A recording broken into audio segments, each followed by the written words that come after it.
about this jacket. My idea was not to put this jacket on, but then I saw Mittal sir have a jacket on. I'm like, oh, I wear normally once a year. It's only happened in Diwali. So today is a celebration, so I'm wearing one. So that's for all of you guys. So thank you for being in this webinar. I'm super excited to share what we have. So let me share my screen. I'll tell you the secret about this jacket. My idea was not to put this jacket on, but then I saw Mittal sir have a jacket on. I'm like, oh, I wear normally once a year. It's only happened in Diwali. I'm sorry for that, but I must interrupt you. Saurabh sir, may I please interrupt you for a second? Yes. Thank you for those words. But I must tell you that we are now live on YouTube. I don't know why Facebook is not working. So we are live on YouTube, which means that everything that the speaker says, whoever the speaker can be any of these five people on top. So whatever any of the speaker says, the speaker will come on screen, as the person. So that will be visible on YouTube. Understand. We are All on right. live on YouTube. The whole world is watching us. Please carry on, sir. Thank you. Thank you. Thank you. Thank you. So you all know why we're here. We are here because we have a common source. Our common source is IHM Merit. And that's why we all are here in this webinar. And I just want to thank again to the whole, the IHM and Mittal sir and all the panelists to adjust the timing, because initially it was suggested 4 p.m. and 4 p.m. for me was 3:30 a.m. So it could be very difficult. But so thank you for adjusting time, but it's still a midnight, but I'm fine. We are in coronavirus, we are in quarantine. There is no Thursday and Friday. Every day is a Sunday. So we are good to go. Um, Before I do start with my presentation, I will explain you what's going happening. So I divided my presentation into a few chapters. The first chapter, which you already heard, is my short bio. Then what I'm going to do is what I do for living. I'm going to show you a quick video. The video, what we call it, is the set the mood. So we're going to set the mood, everyone. So just everyone to understand what we do, what I do here, and how we start our presentations. And we're going to talk about a few other chapters. There are three more. There is a decision, then there is a brief introduction of US, and then we're going to talk about life abroad. And I think that's very important for people who wants to go out to understand how to behave, how to conduct themselves, how to approach things differently, because there's a very different way of working in every part of the world. You have in India, there's a different way of working versus Spain, and there's a different way of working in France. Or you can see, if you see the map, France and Spain, they're almost together, like they're just side by side. But they have a very vast difference in a culture, and there is a very vast difference of the behavior, how they conduct themselves, how they behave, how they approach the business as well. Now I'm in the United States. And in the United States, it's a completely different way of working too. So we're going to talk about all that information. And then the main part of the whole webinar, is which I am most excited about, is Q&A. To get all the questions and all the queries which you want, what you want to know about the wine, and you want to know how to perceive your career and outside. So everything. So I'm excited for that. Yes, sir. I would like to announce to the attendees that please start putting questions in the Q&A right now. Mr. Saurabh Katuria is talking to us when it is 11:45 in USA in Chicago. So please let us not keep him for as much, let's be generous and let him, have a night's sleep. So please put up your questions in Q&A quickly. Q&A, if you can't access Q&A, please do it in chat. There is a whole panel sitting on top who are monitoring, who are watching. So please start putting your questions. Thank you. Please, I'm sorry. Carry on, please. Got it. So let me start. You already know about this. So now here's the video.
Thank you, guys.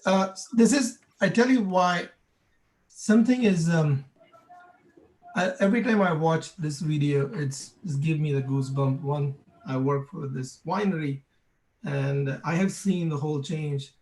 It was what you see, all the beautiful thing from the last 6 years. It has been so much change come around.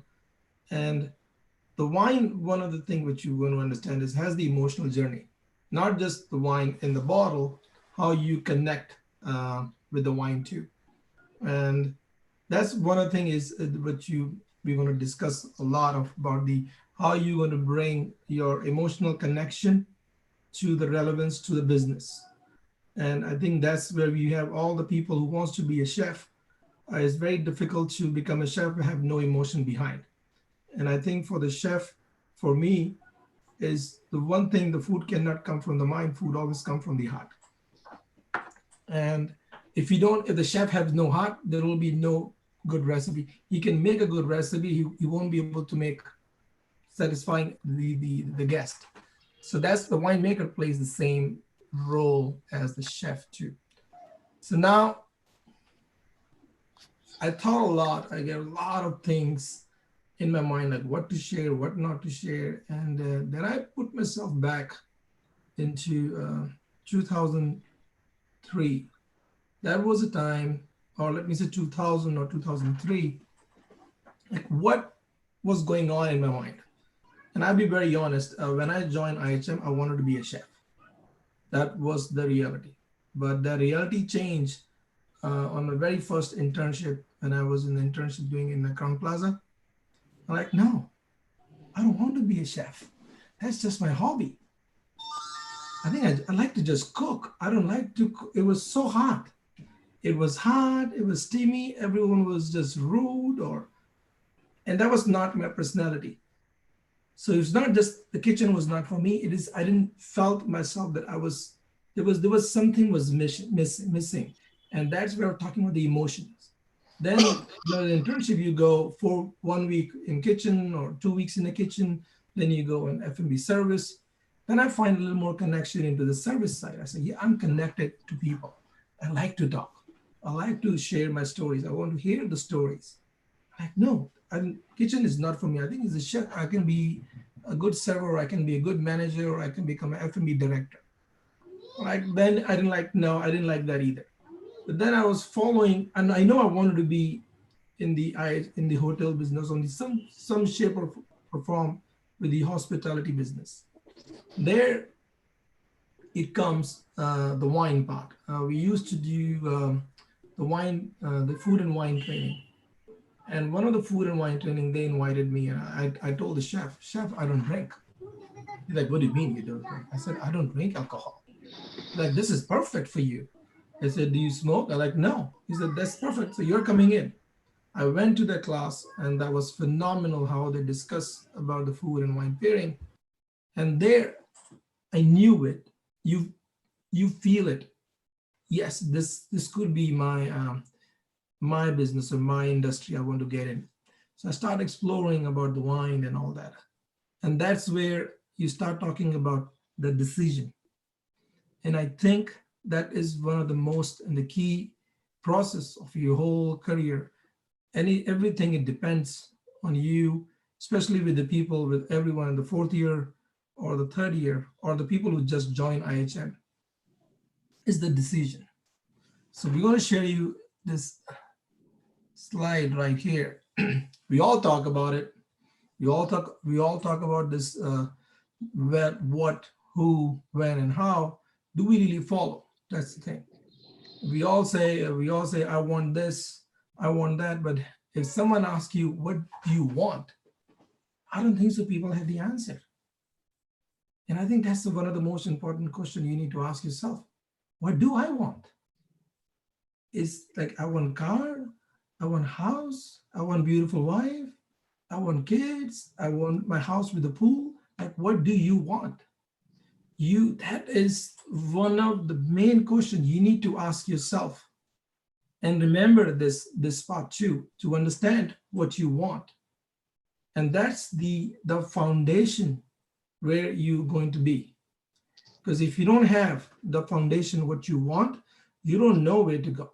And that's why I put this poll, that like you're standing right there and what looking at the pole and you don't know the direction.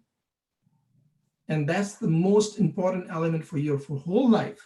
Even if you achieve all the goals what you want, then you start the chapter again. What do I want next? And that's how where you create and you shape your life. And I'm going to show you, like, explain to you how I shaped my life, where I was, how I end up in the wine, and what I did during the whole thing. Now, you have to have a strategy when you know what you want. You need to have a technical plan. You need to know how it operates to understand all that. So what happened with me? So I knew I wanted to be in the wine business. So I started doing all the research. It's called how and all the information we needed. Now we are talking about 2003. In 2003, social media was not as good as now. Now you can Google anything you want, you have the answer. Back then was not that easy. You can't even find the school. You don't even know the emails.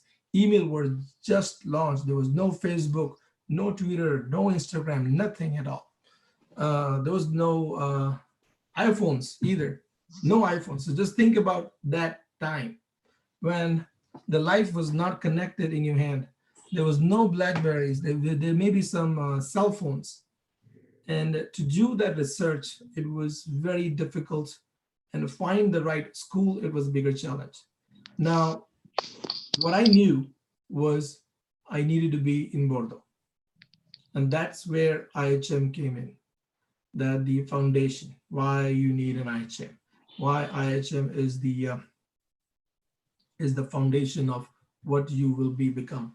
Because without foundation, there's nothing. You cannot move up. And then through the IHM, all the knowledge and all the understanding, like I know I needed to be in Bordeaux. Now, you start researching all the schools, we end up going to the school. Now, who? Now, it will become who's going to make the decision. Is this the decision, my individual decision, or is it going to be the collective decision? Now, this is what you have to think. And why I talk about the individual and collective, because it is your life. It is not your parents' life. I told my dad that I want to be in the wine business. This is back in 2003 when people were not even thinking about wine in India. And he said, so you're going to come back? I said, yes. And then you're going to work in the wine business? He said, yes.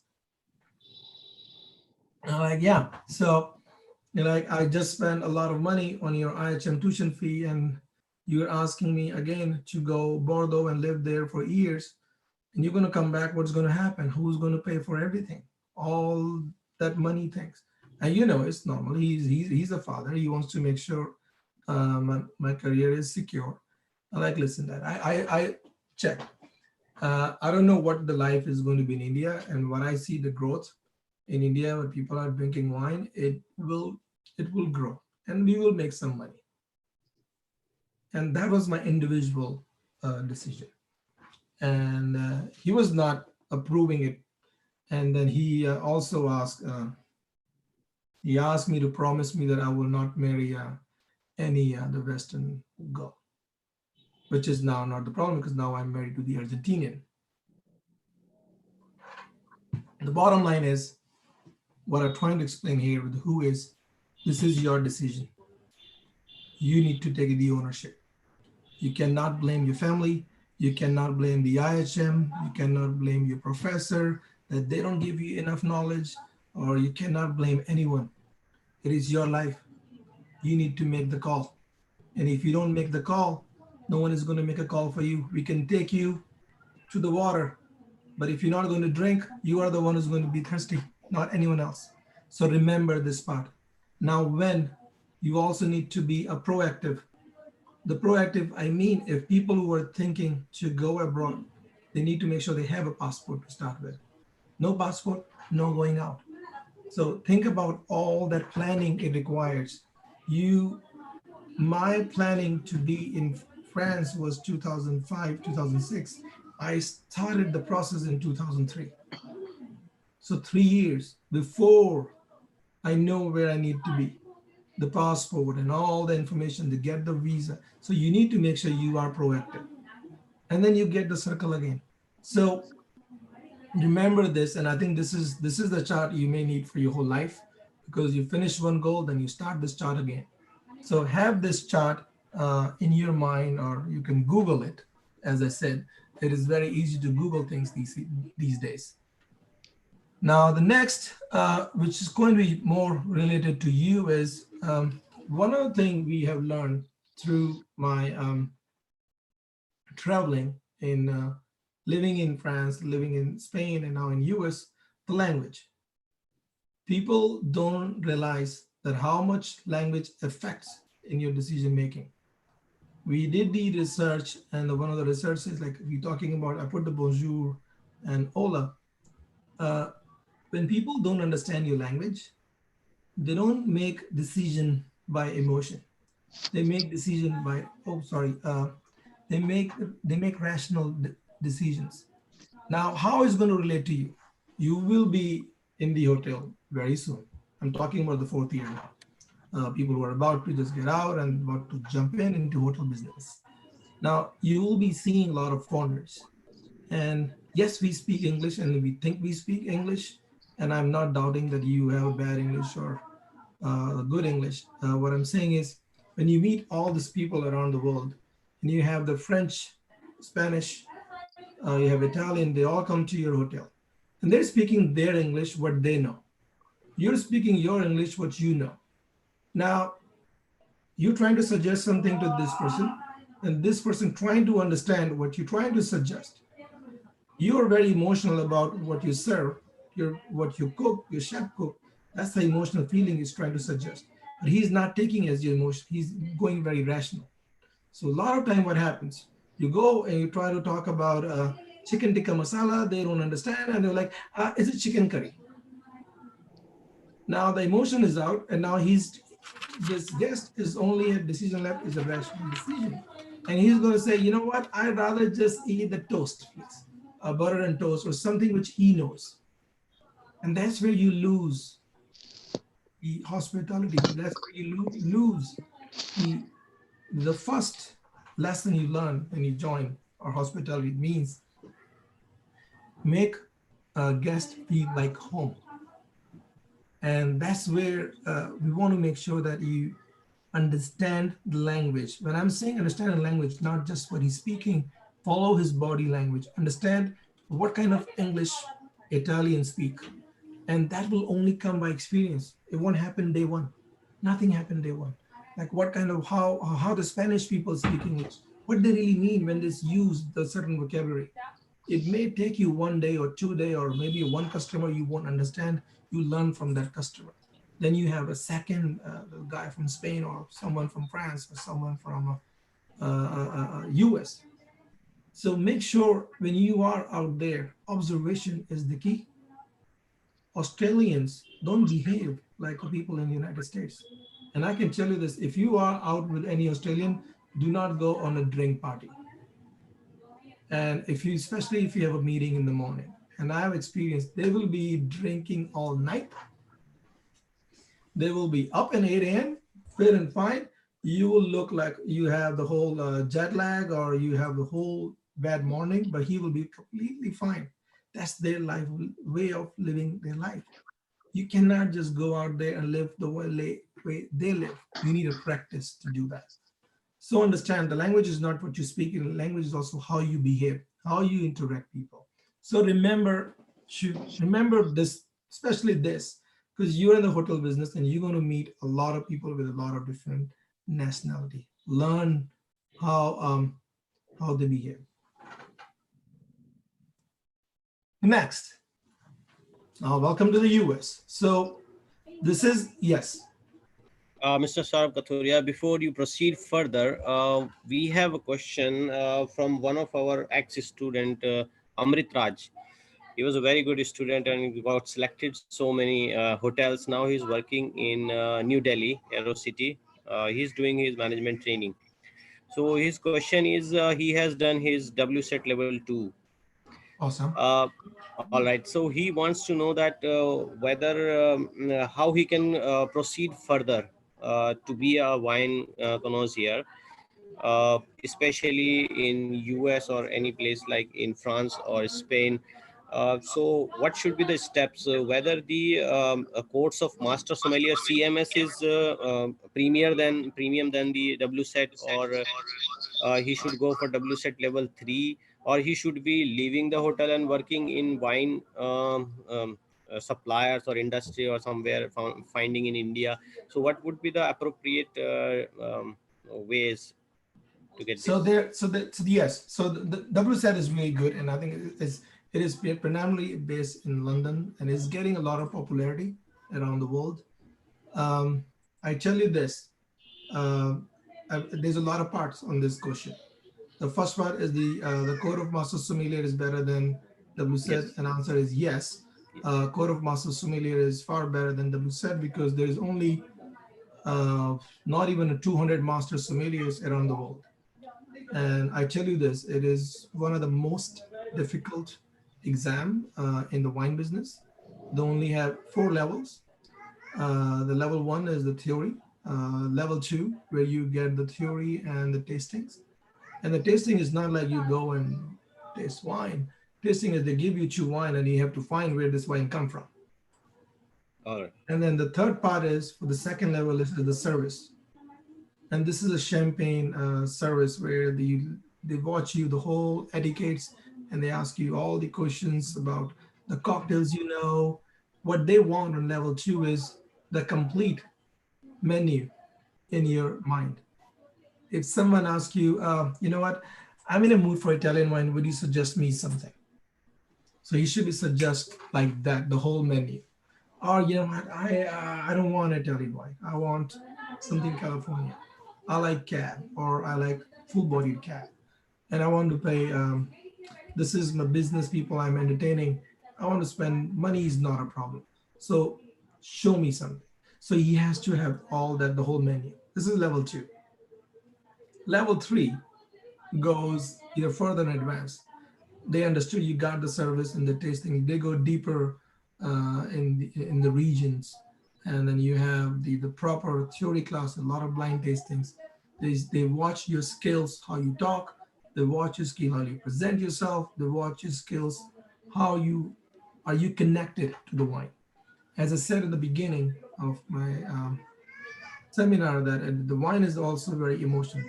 If you're not connection, if you're not connected to the product will never become yours. You need to educate yourself somehow, that you need to find that connection, and it takes time. So don't take me wrong, it didn't happen to me overnight. I saw the wine bottle and I fall in love. No, it took me years to get that connection with the wine. So yes, that was part 1 for his question. Part 2, what he do, how he can proceed himself to go abroad. To answer, I will be very honest. The level 2 won't be enough for him to go out, because in London I can find level 3, level 4 very easily. I can find so many people with far more educated in wine with different levels, different degrees in the United States. Um, and I'm not being rude, or just to keep the expectation.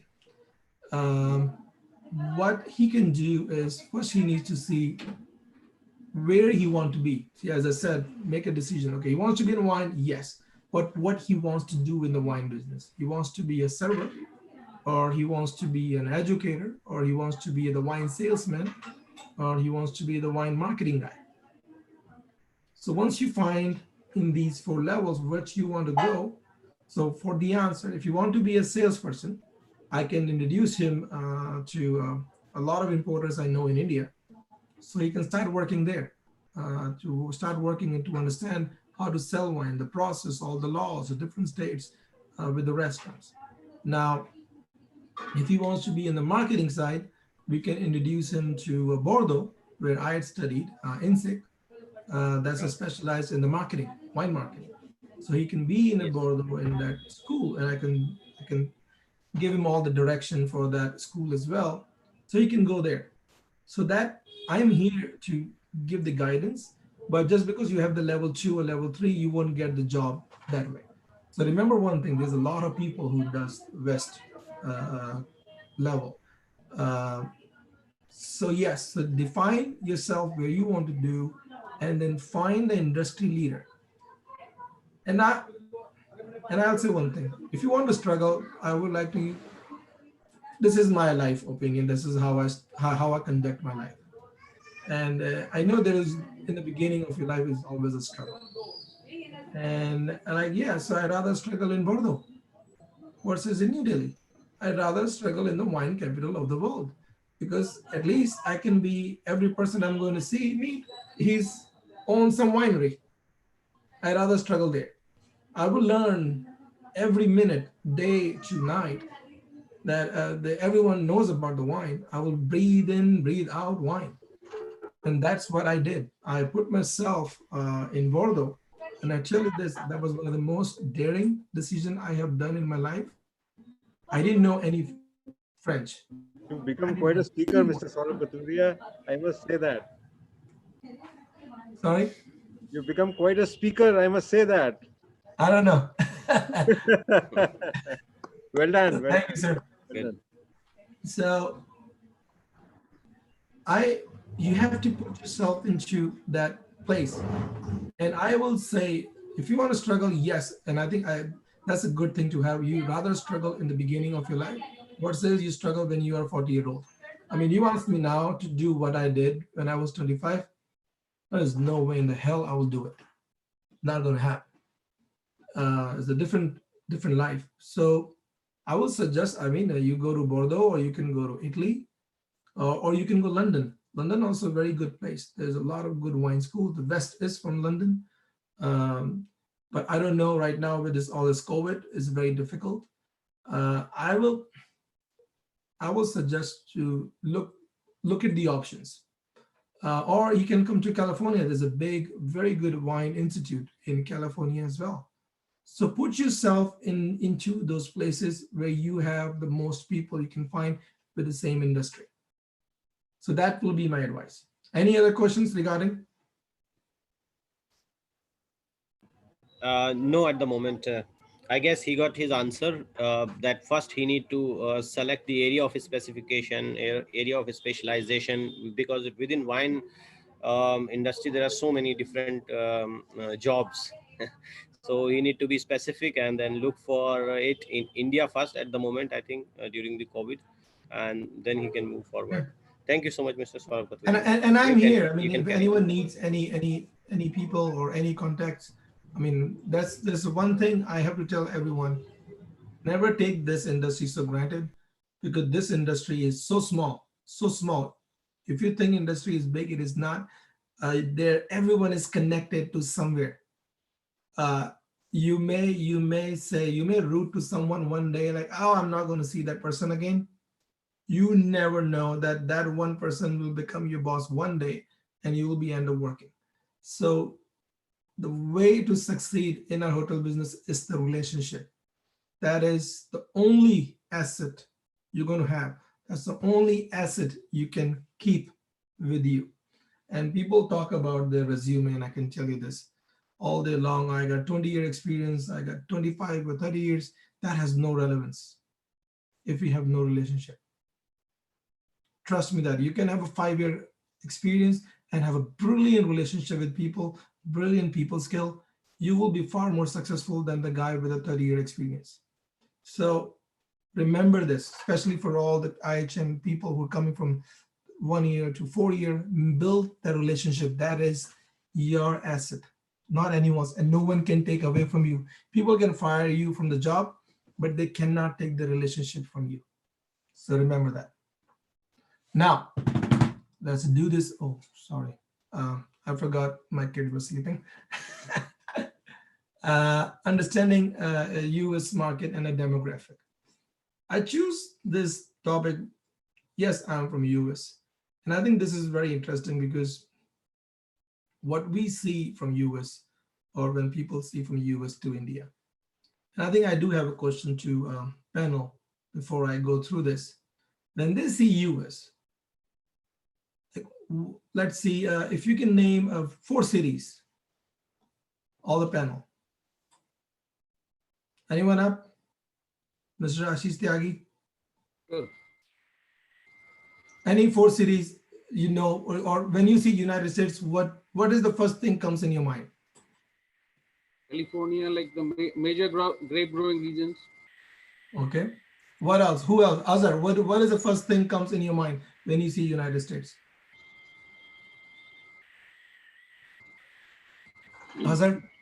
Azhar, sir? I Oh, he's think not there. Saurabh, how about Saurabh? Yeah. Uh, When I say United States, what is the first thing comes in your mind? Donald Trump. Yes, yeah, yeah, that's a good one. No one is Otherwise, talking also Avengers. a No one is talking Avengers. lot of fun. Like lifestyle is good. Sir, Mittal, sir. When you talk about USA, what comes to my mind is all my relatives were living there. Yes, see, that's what I'm talking. And where, if I can ask, Mittal, sir? My nephew is as good as my son. He used to be in I don't know where. Now he's in Dallas, Yes. where Okay, you're that's awesome. operating. So I Yes, have yeah, a yeah. mind of connecting him to you because I love him like anything. His name is Abhinav Gupta, and I love you like anything. You know that already. So Yeah, I yeah. would like to connect with him. He's in Dallas. So and I think of so many others. My sister, my aunts, my mamaji. No Hollywood movie, no Avengers, no Star Trek, no Angela Jolie's, no Brad Pitt. Oh, of course, they rule my lives. They rule my life. These people, I only I watch tell them.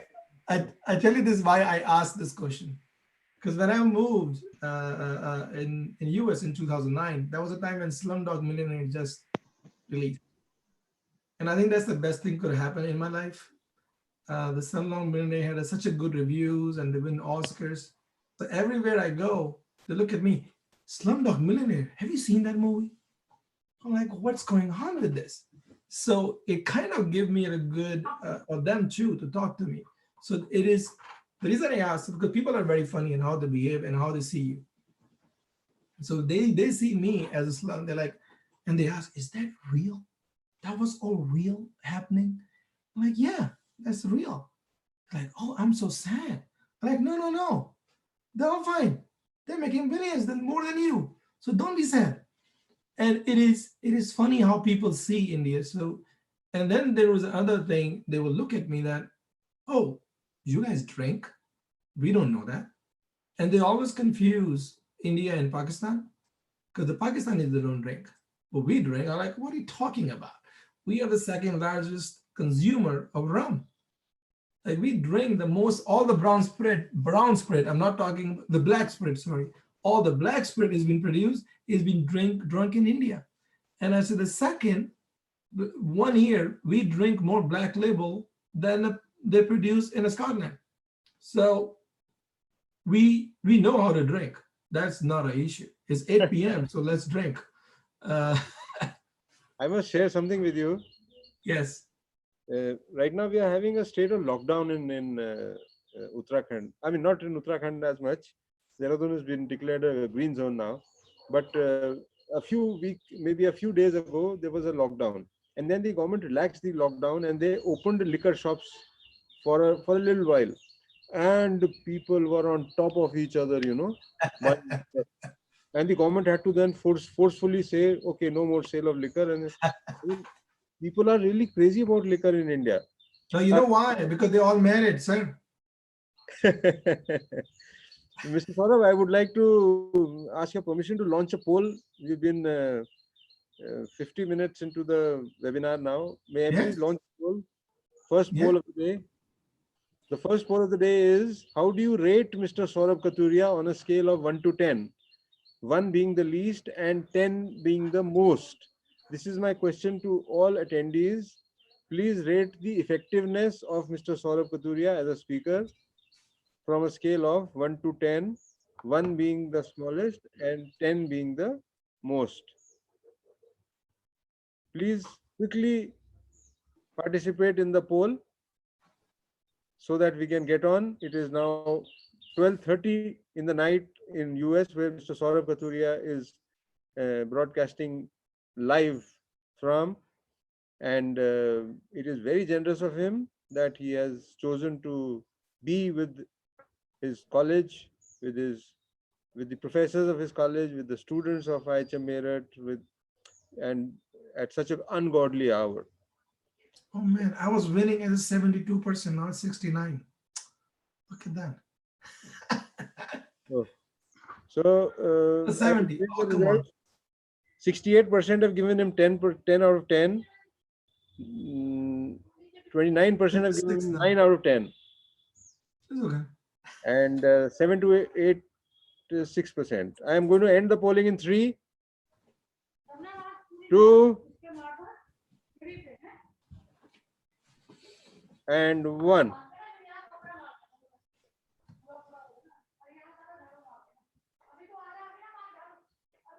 Let me now, please, with the permission of the speaker, let me share the results.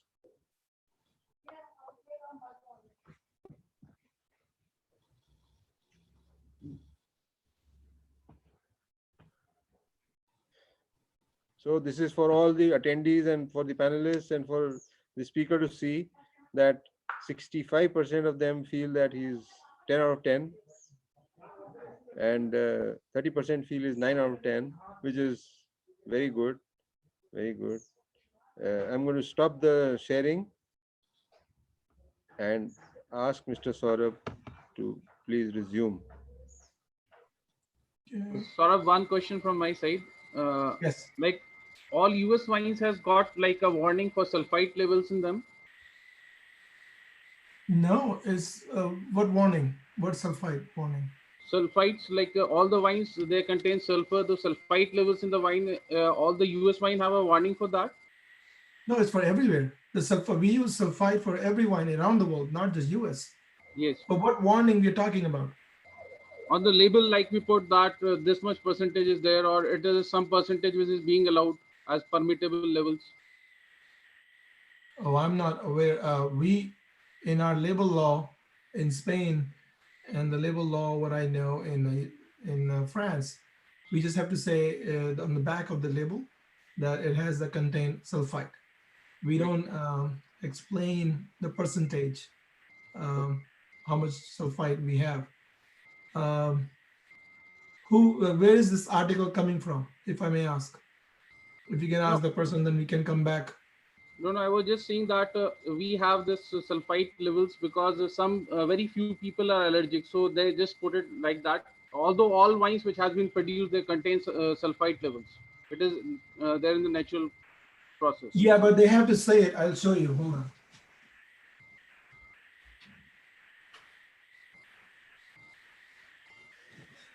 Yes. So like that. Yes, sir. So that on the bottle. So it is very normal. I mean, we use sulfite. The reason when we say it contains sulfite, we don't pour sulfite in the wine. So what happened is we need to make sure our oak barrels are clean. And there's only processes to use to clean the barrel with the sulfite. So we have all the bacteria are killed. So when the wine goes back, so they get some minimal the container some sulfite. So that's It's not that dangerous to drink, but that's what we have legally. We have to mention on the back label if it is contains sulfite. Thank. Now, in France, a lot of time they use egg white. So Okay. you can use egg white or you can use contains sulfite. So there's a lot of different ways where you can clean the barrels. So yes, yeah, go for a difficult one. Yes, so the poll option is still up on my screen. How do I remove that? Okay, I removed it. Okay. Thank you, thank you, thank you to giving me some 10 marks. I tell you this, if I will be them, I will never give 10 out of 10 because you always keep the room to improve. No, please take a compliment with the spirit that Sachin Tendulkar takes. You know, when somebody says that's a wonderful sixer, he doesn't say, no, that was a fluke. I'm sorry. You know, he doesn't do that. He just says, thank you. Or, you know, that's how we should take a compliment, Mr. Saurabh. I mean, I'm sorry to be coaching you, but it's very difficult to kill a teacher. You know, my teacher. Okay. No, this is all good. All right, so let's start this. So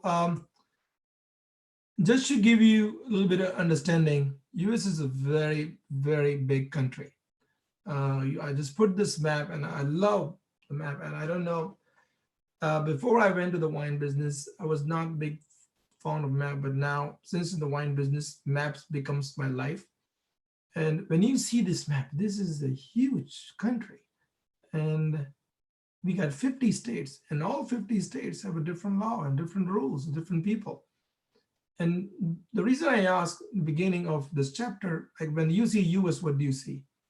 And it's very easy because if you've not been to US or if you've been to maybe New York or Miami, doesn't mean you have seen US. You have just seen few part of United States. You have not seen the whole United States. And I travel the whole year. My travel is 70% of travel. This because of coronavirus, I'm not traveling. I'm out almost 3 weeks at a time. I'm out traveling somewhere in the United States. And I have to remind myself, not just how I talk, how I behave, what clothing I use too. That's funny. Just you may have one kind of suitcase. I have 3 or 4 different suitcases, and there's a different wardrobe. If I'm going in Florida, there is no way in the hell that I will go in the suit. You will be in a shorts, casual polo, and that's how they run the business over there. You're going in DC, Washington, DC. It has to be all in suit. You're going in Chicago, you need a jeans, sports jacket, shirt with a collar up like this. So there is a lot of demographic has changed how they behave and how they wear. And if you don't look how they look, it's not going to do justice for you. And then you're going to look like someone outsider. And you don't ever want to look an outsider. You want to look like I am from here. And that's one of the reasons I want to talk about US, the whole general as who the US is, and we're going to pick and choose all the cities, and we're going to show you some information. Now, yes, we have 50 other states, and they all have a different alcohol distribution. Now, as we're talking about wine, and I want to share this data with you, US is the #1 wine drinking country in the world, not by per capita. Per capita is still France, Italy, and Spain are the 3 largest country. Now, when here. Sorry about that. Sorry.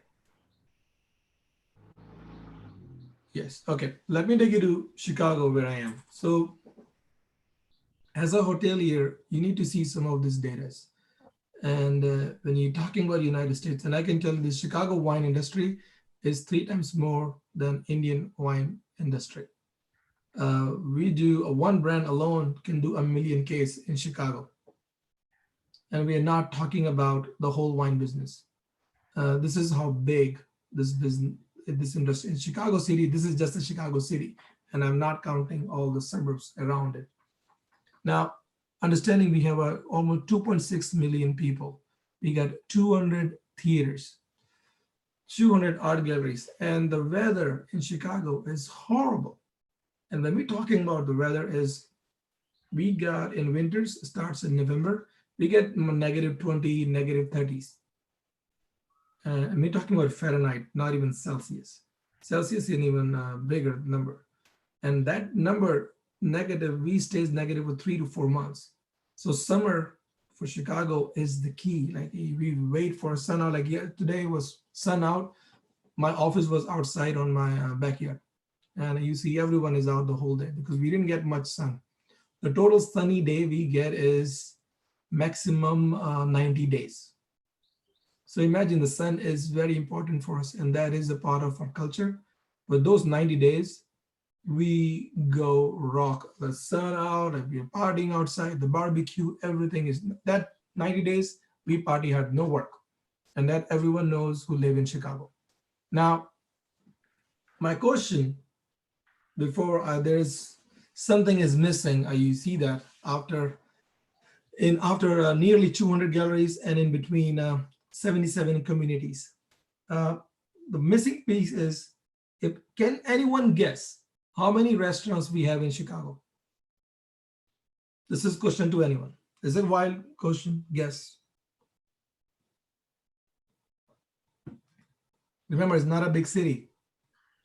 We had a speaker recently and he gave us the answer. For Chicago, how many? Let's see if we give the right one. He told us, what was that? Who was that? Was it Akhilesh or who was that? Ashish? Yes, Mr. Akhilesh Behel, I guess. Akhilesh. He gave us a great figure, a great figure that for every so many people there's a restaurant and there are restaurants everywhere, and So what is the answer? So you guys know it. we don't remember. We've been, we got recordings of everything, but we don't have time to listen to them. All right, so let's guess it. I We do the guess. I guess it was 2000. Who's that? Who else? We do the poll search. Is anyone answering in the chat box? Please, guys, say some number. Is 2,000, 3,000, 4,000, 5,000? Plus. I can give you a clue. In a 2 miles radius in Chicago downtown, we have 3,000 restaurants. And I'm not counting everyone. This is just 2 miles radius. We have over 3,000 restaurants. That's unbelievable. Unbelievable. So the answer is 7,300 restaurants. And these are insane. And I tell you why. When you're looking at the United States, the trend, the restaurant trend start from 3 cities: New York, LA, Chicago. You have all the Michelin stars restaurants. A lot of Michelin star restaurants are here. Chicago is the number one, top 5 tourist destination in the United States. We have airport is one of the biggest airport in the United States. So as well, so we have a lot of tourists coming in. So restaurant business is our bone of the business industry.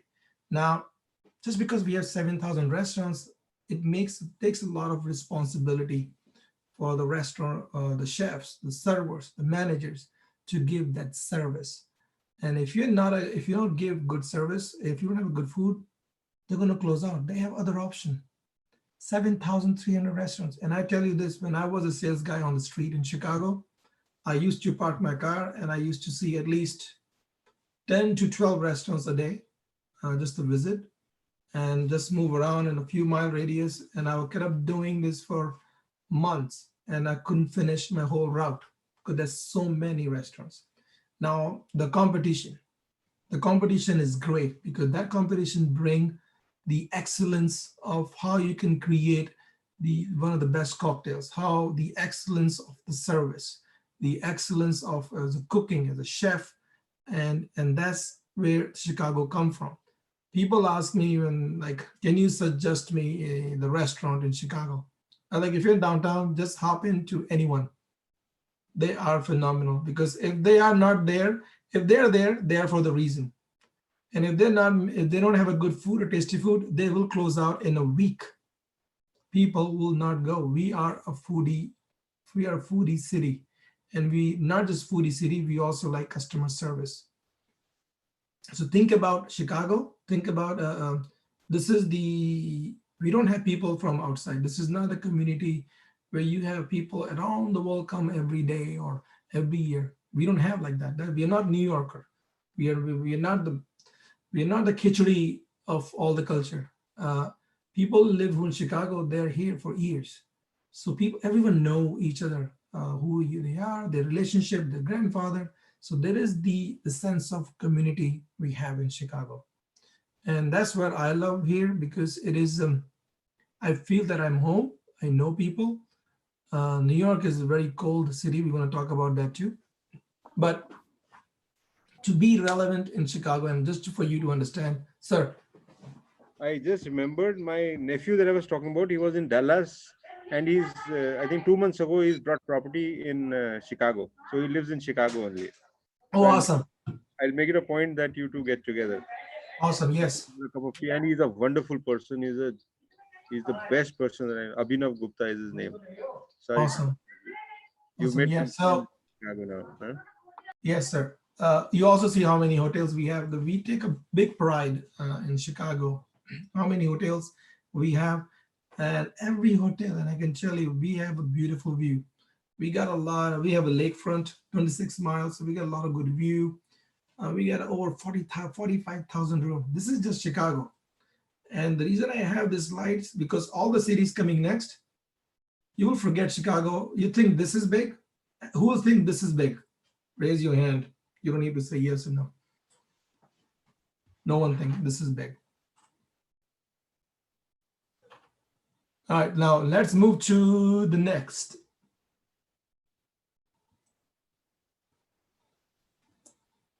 Oh, where is it moving? Oh. Excuse me. We got a paper jam.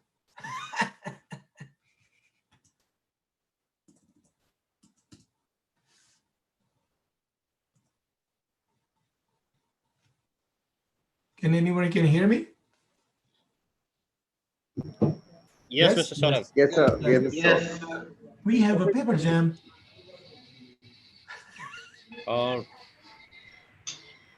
Nothing coming.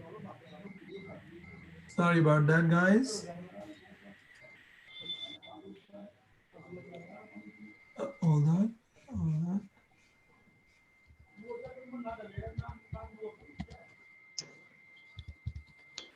Let me stop sharing and do it again. Can I do that? Yes, sir. Yes, please. Anything at all. Even my cursor is not moving.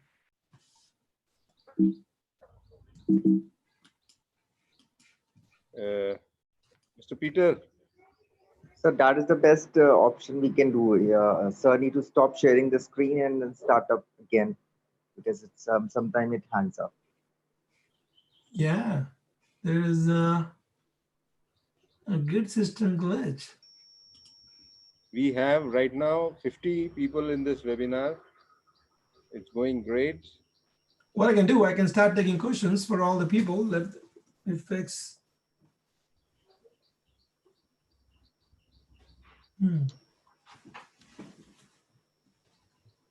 So did you stop sharing the screen? No, I don't. My cursor is not. I didn't even see the cursor. All right. Mr. Azhar, do you have this presentation with you? Not this one, sir. I don't have this. Azhar sir, we can do one thing in that. You can just change I mean, you take the right for presenting the screen, then we can give it back. So then might it works. Yes, great call, Abhishek. I can do that. Yes, sir. Well, as we're fixing our technical issues, I will. Yes, I would like to ask a question meanwhile until it gets fixed. I just wanted to ask, I mean, while I was studying wines, I heard about this equator thing, that the wines are grows best in the northern hemisphere and southern hemisphere, 30 to 50. So, but when we see about India, we have most of the wineries in close to the south areas. Yes. and we don't have much in the northern, which falls under this 30 to 50 hemisphere. So what is Yes. the reason? Is that true that this is the line which is only good for wine growing, or there is something else which plays important So, role? so the reason really behind, we don't want the fertile land. For the wine, we want a very bad land, and we don't want fertile land. We want rocks. We want granite. So anything. So you see all the degree where India falls in, has the most fertile land, and that's why you see India being one of the country have the most corn and the food available. And the Yes. countries where you have where all the wine growing country, they don't grow anything else. If you go Spain, if you go France or Italy, the only thing that you see is the vineyards. They may have some local veggies and here and there, but is maybe some few fertile microclimate. They have that land, and but it's purely what we want for the wine is we don't want fertile land. In India, we have a lot of fertile land, and that's is the issue for the All right. grape. We don't want grapes. In order to produce the best grape, you want grapes to struggle. You want roots to struggle, go deeper down to the earth, get all the minerals and every um, purities they can get. If the root will not struggle, they become lazy, and we make lazy wine. We have vineyards over 100-year old, and then we're looking for the roots, which is that old, and they produce a very small cluster. The big difference between the grape what we produce the wine versus what we eat, the very different grape. The grape we eat, we want bigger and juicy, and we don't want the acidity or the fruit or We the call them alcohol. table grapes. We call them table Table, grapes. table grapes, yeah. Yes, but what we use, the grape we use for the wine is we're looking for very small clusters, very small berries. What we're looking at is the sugar content, and we're looking at the skin, and under the skin you get all the color, and then we're looking for the tannins. So we're looking for the whole balanced structure, and we have the machine and we have the palate. We can go and eat, and I have done this so many times in the vineyards and eat the grape and try to chew and try to get all the flavors and to understand the grape is ripe enough or not. So those are very different grape. And I'm sorry I was trying to get too technical. It's very, sometimes you just fell into that emotions of the grape. But yes, the answer is the problem with the India is the way we growing the land is too fertile. And even the wines which is coming from India, they are good, but they're not producing super high quality wine. They're good, making a really good value wine. And being in India, I'm very proud. And being all this climate change, it is, you will see in the future, you will see the India will make some good wines. So keep an eye on that one. All Okay, right, let me thank you. start sharing back. I must Thank you. I must say something here. Very recently, we had wines, Sula vineyards in our campus, Yes. and that was also arranged by Mr. Azhar Hussain and Mr. Ashish Tyagi. They gave us. Would you like to tell us about it? Okay, they gave us about. I would say, Mr. Azhar or Mr. Ashish, could you please tell us about that experience quickly? Yes. I'm having a problem again here as That's we all go. right. You can please All struggle right. with your problem, and Mr. Azhar will tell you about the wine tasting session that we recently had in IHM Meerut. So we conduct a wine tasting session with support of Sula Vineyards. They visit the institute and they bring with them some white, red, and sparkling wine for the student to taste. They have first with their presentation they have told some basics about the wines making, the difference, and then they given the taste. So it was the first time experience for the student to taste the wines, and it was really great. They could taste the different wines, and they could note down the flavors. So it was a great experience. Um, um, At the same time, I have a personal question from you, Mr. Katuria. Yes. Can I ask you that? Okay, when even I was working as an assistant sommelier in Dubai. Yeah. So at that time, when we used to do wine tasting, my general manager, whenever he used to taste with me wines, and I have some opinion about this wine. So my opinion was, always carried away because of his influence. So does it happens with you also that with someone you are tasting wines, and even though you're not getting these flavors, that you have to say, yes sir, I'm getting the strawberries and I'm getting the Yeah. or I tell you my experience. So I tell you this until now. The blackberry, which is very evident when we drinking wine from Rioja, that there's a lot of blackberries people get or blueberries. So I was in Bordeaux and we did this tasting, and this winemaker talking about blackberries and blueberries. I'm like, what is this?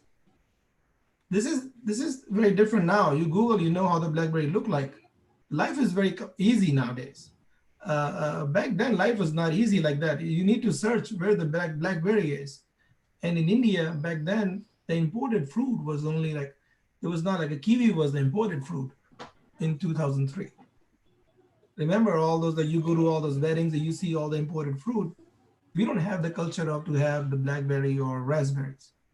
And if you don't have the memory in the head, or you don't understand the flavors.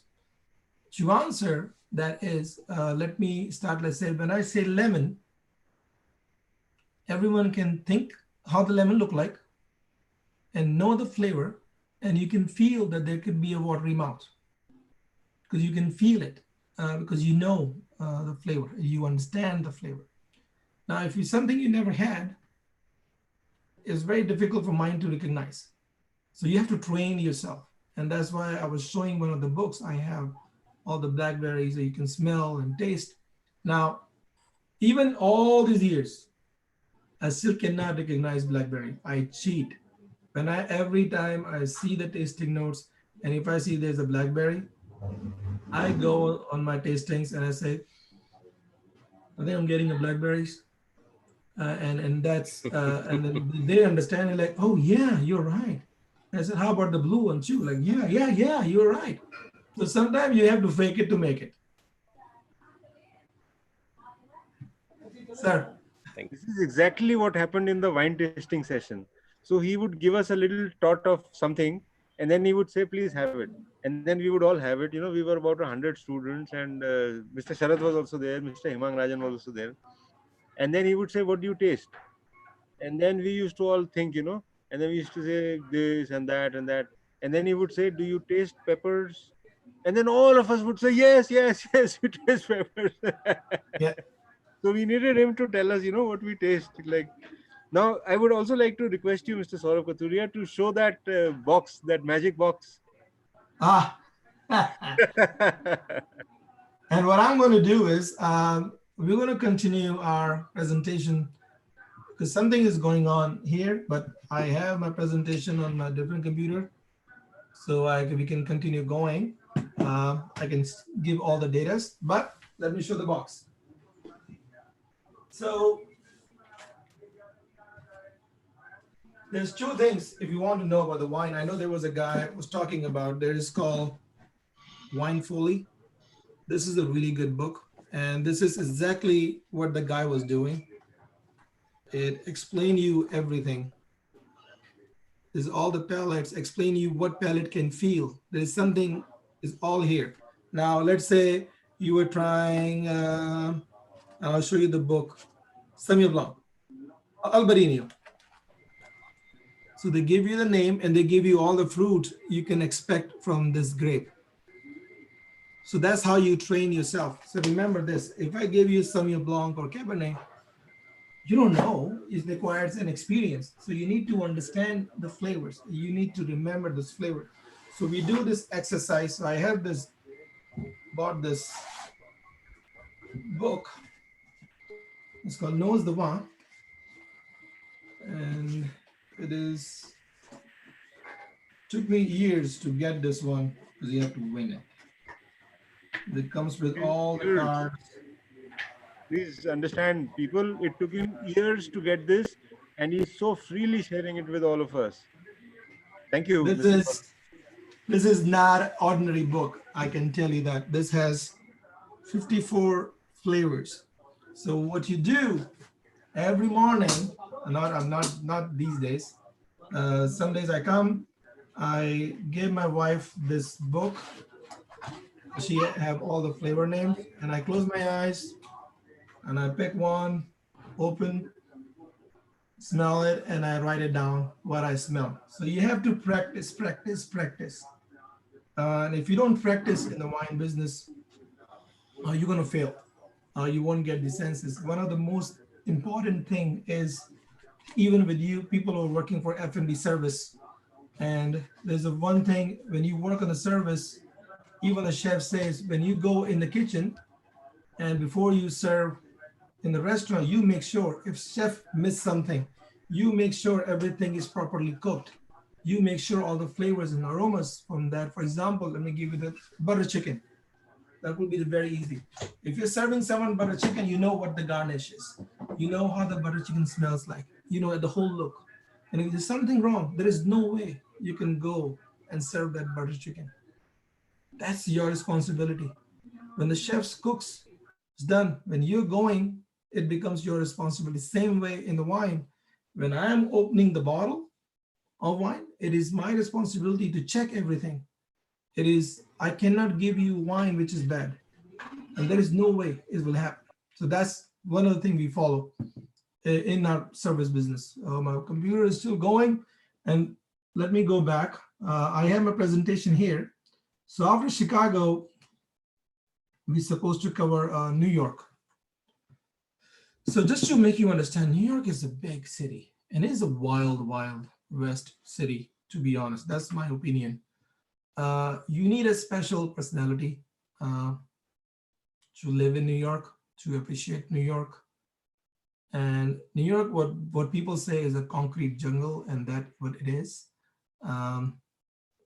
Now, we ask you a question, how many restaurants you can guess for Chicago? Now, the same question back again, how many restaurants do you think is in New York? You can multiply by 3 at least. I tell you this, in New York, if you go 73 restaurants a day and you go 365 days, you still cannot finish all the restaurants in New York. It's that many. We have 26,600. Oh, here we go. How do you get this one? Hey, we are back in the game. So we go down, sir. Yes, thank you, thank you, thank you. I'm so excited. So we are on the page number 11. Just a sec, just a sec. I came to your rescue, Mr. Saurabh Kathuria. I must tell you that, I must tell all the attendees that I have taught Saurabh Kathuria for a very long time, more than 20 years ago. He was one of my favorite students, and I had promised him before the webinar that he doesn't have to worry about anything and that all he needs to do is to come. He has come, and now it becomes my responsibility to, did I say that too soon? My screen is gone blank. I'm waiting to open the wine bottle. Should I open or not, sir? I can't go beyond this. Yeah, keep clicking one more time. So go page number 11, sir. Thank you. Page number 11. Okay. Awesome.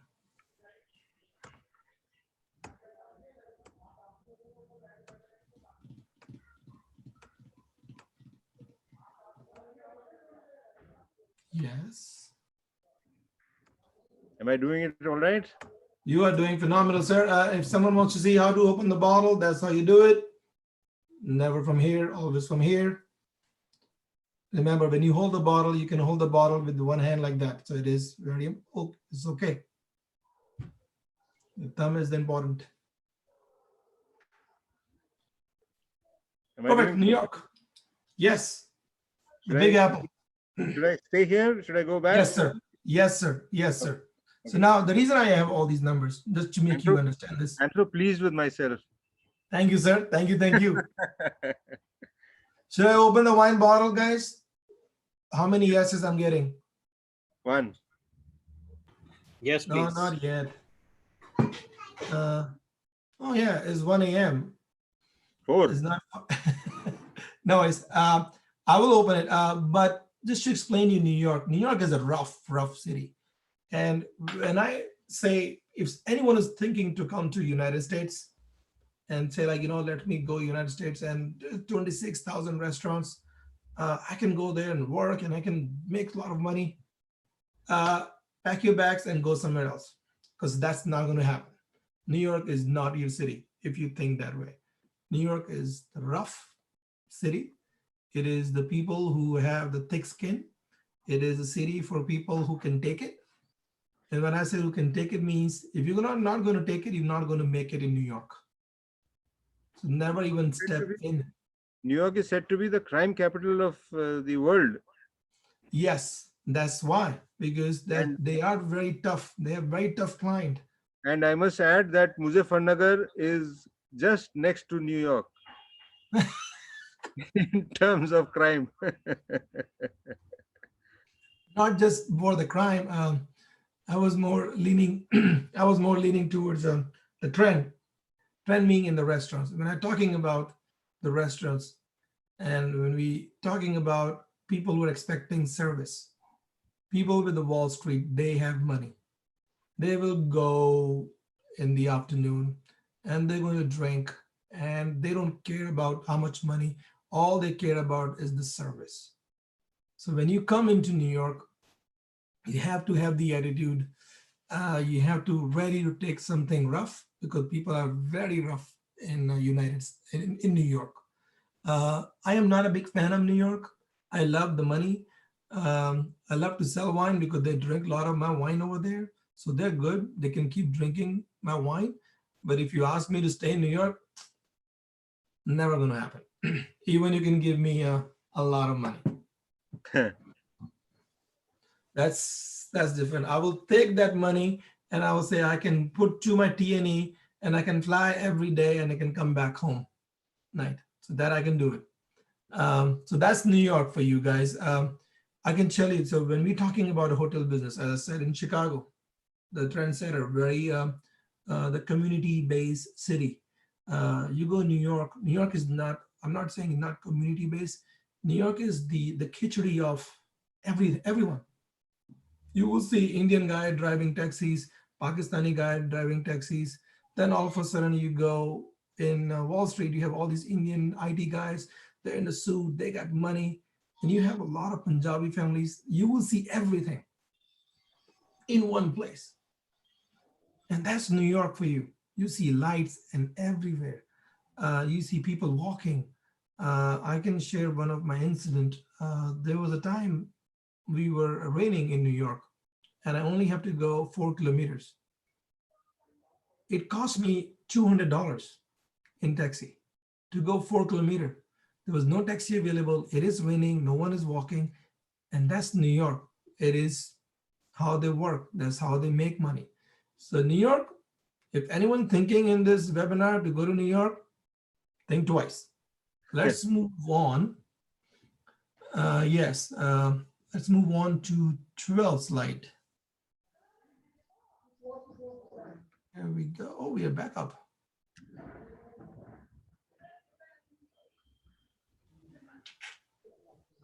The one thing we didn't do was practice this slide, and that is where we faltered. No, it's okay. I can take any questions by the time we go to LA, the next city we're going to go. Yeah. So now we go to the LA, and we call it LA is the city of angels. And I tell you this is where the trend of the restaurants really come from. LA is a city with money. LA is a city with the class. LA is a city with, just to give you the example between New York and LA. So the both cities have a lot of money. LA is the people who have a money for the generations of money. That's LA. New York is the people you find there's a new money. So there is an arrogance, there is a show off, but LA is not about the show off. LA is all about the class. Uh, LA with the restaurant, they like we want top of the top service, like we want the new concepts. And LA is very difficult to retain the restaurantship because every week restaurant close because people don't like the trend, they don't like the concept, they're not going. And I'm talking about I sell wine. When I go and talk to the restaurants, they don't even see you. They said, do you have the wholesale price? I'm not talking retail price. We looking for anything $15 and up a bottle. And if you have anything under, please don't waste my time. And sometimes they go and they ask me, sir, you're mute. You're mute. Mittal, sir, you're mute.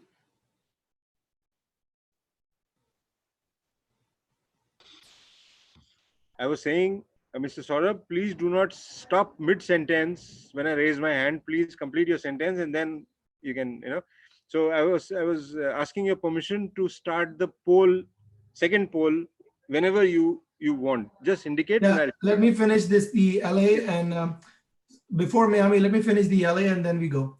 So Yeah. now LA, so just to give you the understand, I give you the New York idea. If you're thinking to go to New York, think twice. If you're thinking to go LA,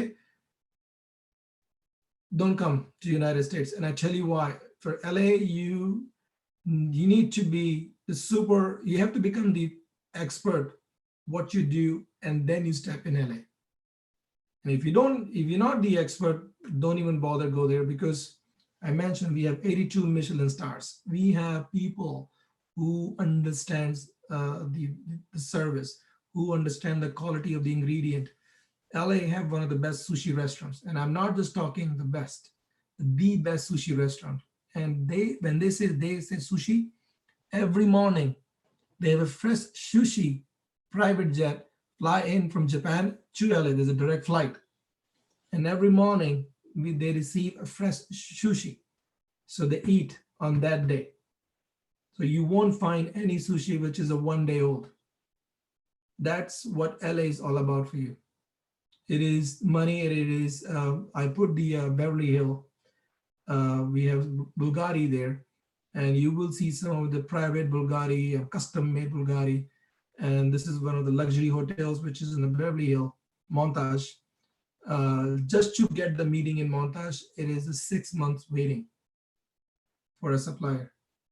And to get the meeting, you just fly in. And my budget to go LA for 1 week, just to go there and meet restaurant and take some people out, is $6,000 to $7,000.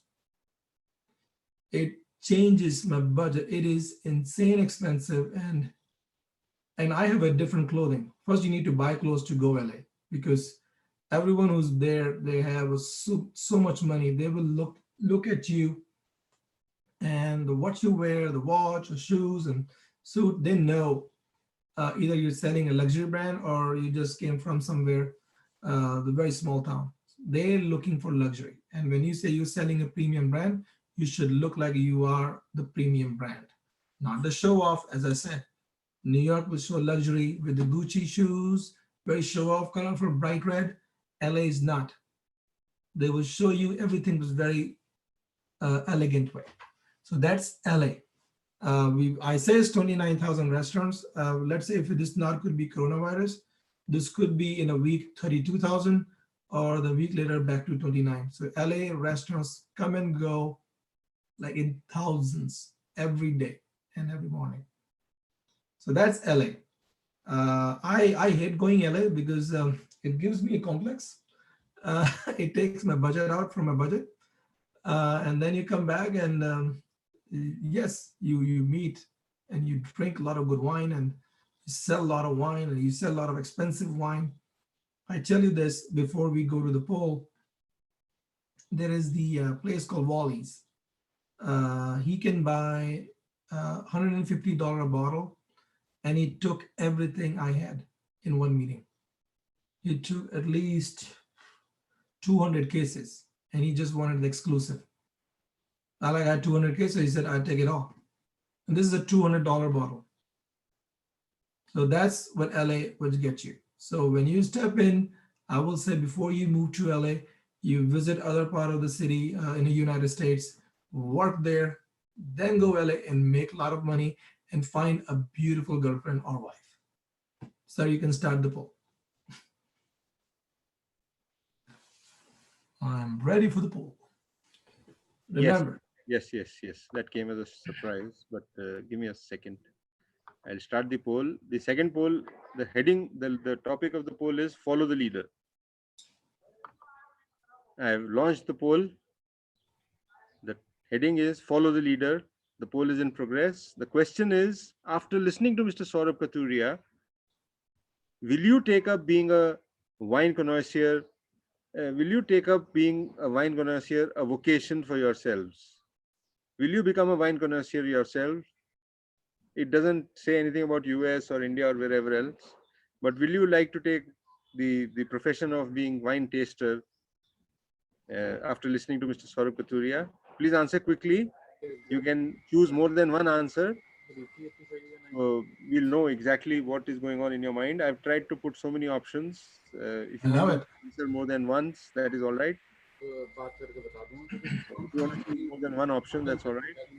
We are running short of time. We are already 1.5 hours into the presentation. I think Mr. Kathuria would be thirsty or perhaps Got the water. sleepy. So let us quickly do the poll. I'll give you 1. I give you 2. And finally, I'm just about to end the poll. So be quick. Be quick, ladies and gentlemen. I'm ending the poll. I end it here. I would now like to share the results for all to see. You can see that 46% people have said that they need some time to think. So that perhaps means that they want Mr. Saurabh Kathuria to come to IHM Meerut virtually once again. 42%. Yeah, I think. Go ahead, sir. Sorry. 42% have said definitely, which deserves a round. Which deserves a round of applause. Ladies and gentlemen, definitely 42%. India is a country of democracy.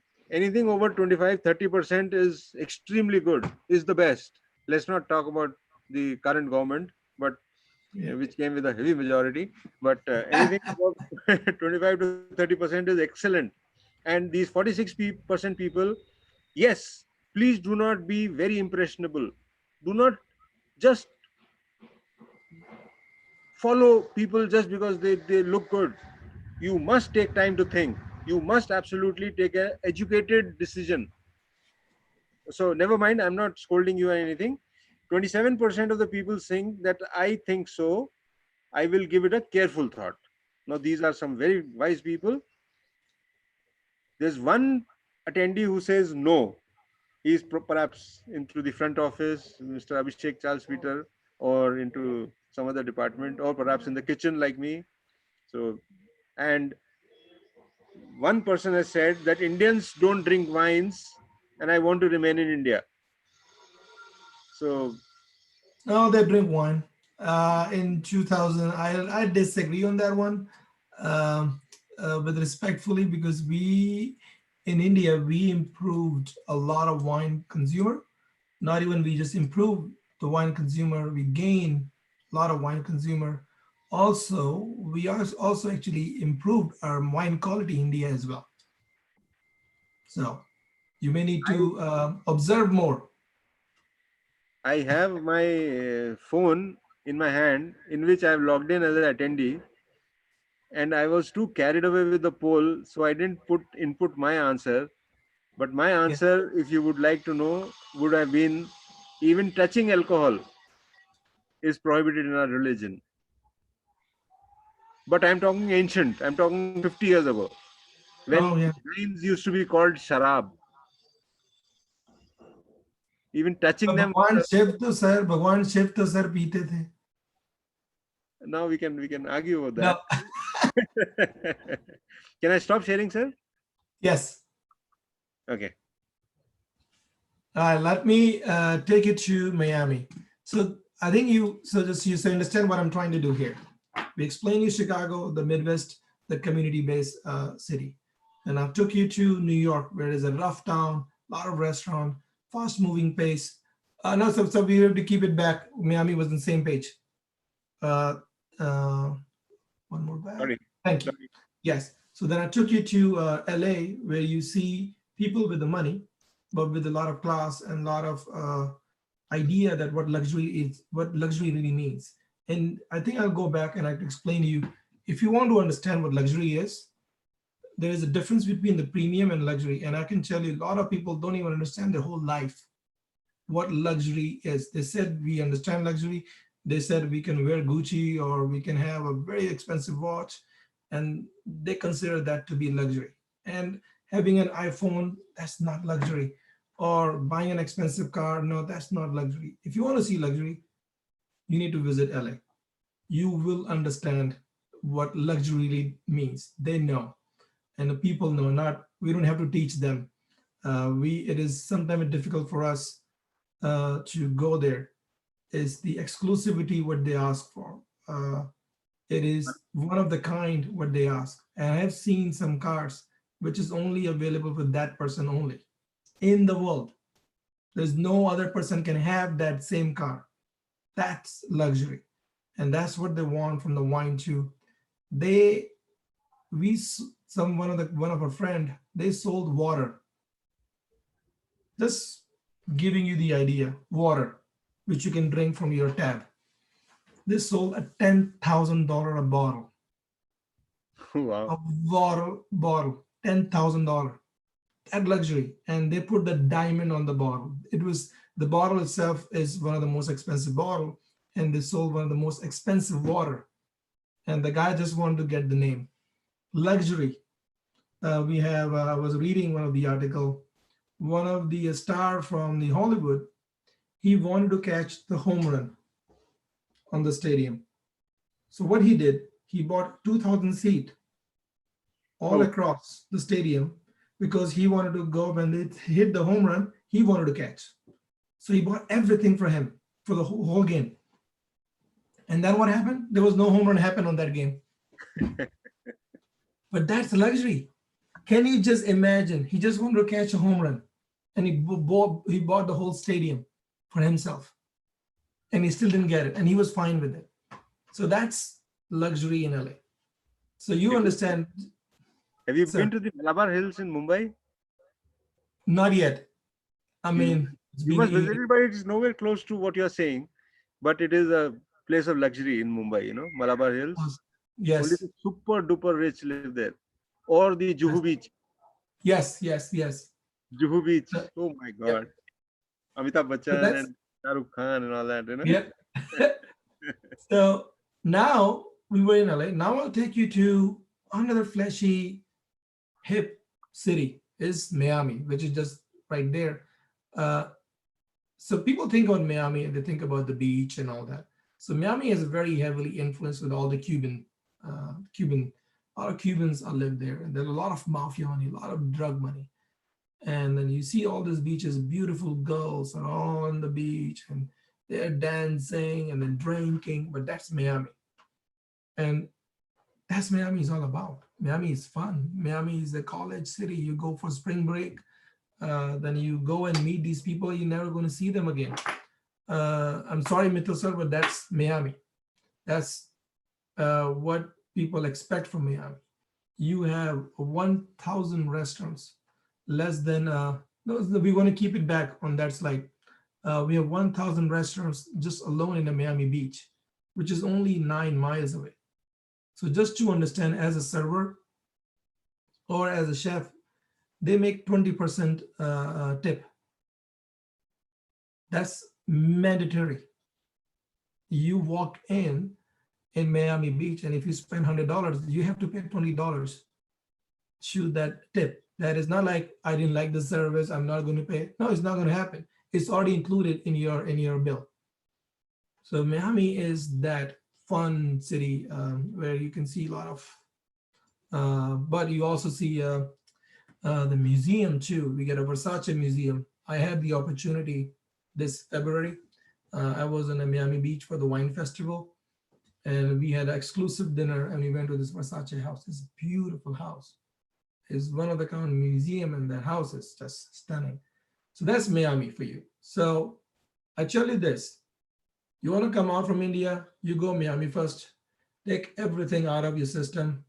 Go drink, go party, enjoy all the ladies, enjoy all the drinking, have all the fun. When you've done all this, then you can start moving into other part of the United States. But Miami is fun. Not for me because I don't like the humidity. It is hot and humid. So just throwing out there. Now we move on to the city that everyone remembers, and no one has said that. It's Vegas. That's the city. Everyone wants to go there. And if you talk about the hotelier, the hospitality people, the restaurants, the service, Vegas is one of the kind place. And I tell you this, and I've seen it. This Sir. is the place where I mean, all the movies I think are based in are filmed there only. Because They are I see movie like a lot of Hangover, Las yes. Vegas in the TV serials and the movies and the, all that. So it is a place to be. Yeah, it is. I tell you, it's not for me. It's not more than 4 days. After 4 days, is Vegas is too much. But just to as the hotelier or as the guy who wants to be in the service, I think you have to go to Vegas. You once you go to Vegas, you can handle any part of the world. It is like a cream, or like you can cutting the butter knife. It becomes that easy. And I tell you why it becomes that easy. They got 42 million visitors a year. They have over 150,000 rooms just in a small strip. Just to give you food fact, like how much people can eat, and this is like a non-stop going in Vegas.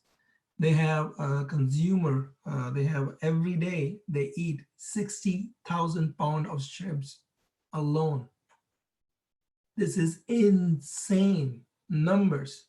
They eat 70,000 pizza a year, over 500 type of food, just a one buffet in Bellagio. If you want to buy an exclusive burger, they have a $5,000 a burger. I mean, you are a chef, you are in the hotel. Just can't imagine like what is this burger? This burger is coming from moon, or where this burger is coming from? It's the beef at the end, right? I mean, like where is this cow coming from? This is a $5,000. People are paying for it. One of the buffet we were talking about the Bellagio, and they spend 360 pound of caviar. That is over $1 million caviar. Just for one buffet like that, it's gone. We have Aria Hotel, which is one of the biggest Aria casino. 98,000 pound of crab of leg. 98,000. It's an insane number. This is just Vegas. It is. And think about people are not eating. People who are serving this. You need a workforce. You need an army to serve and cater all this. Mittal, sir. Yeah, what do you think will happen now?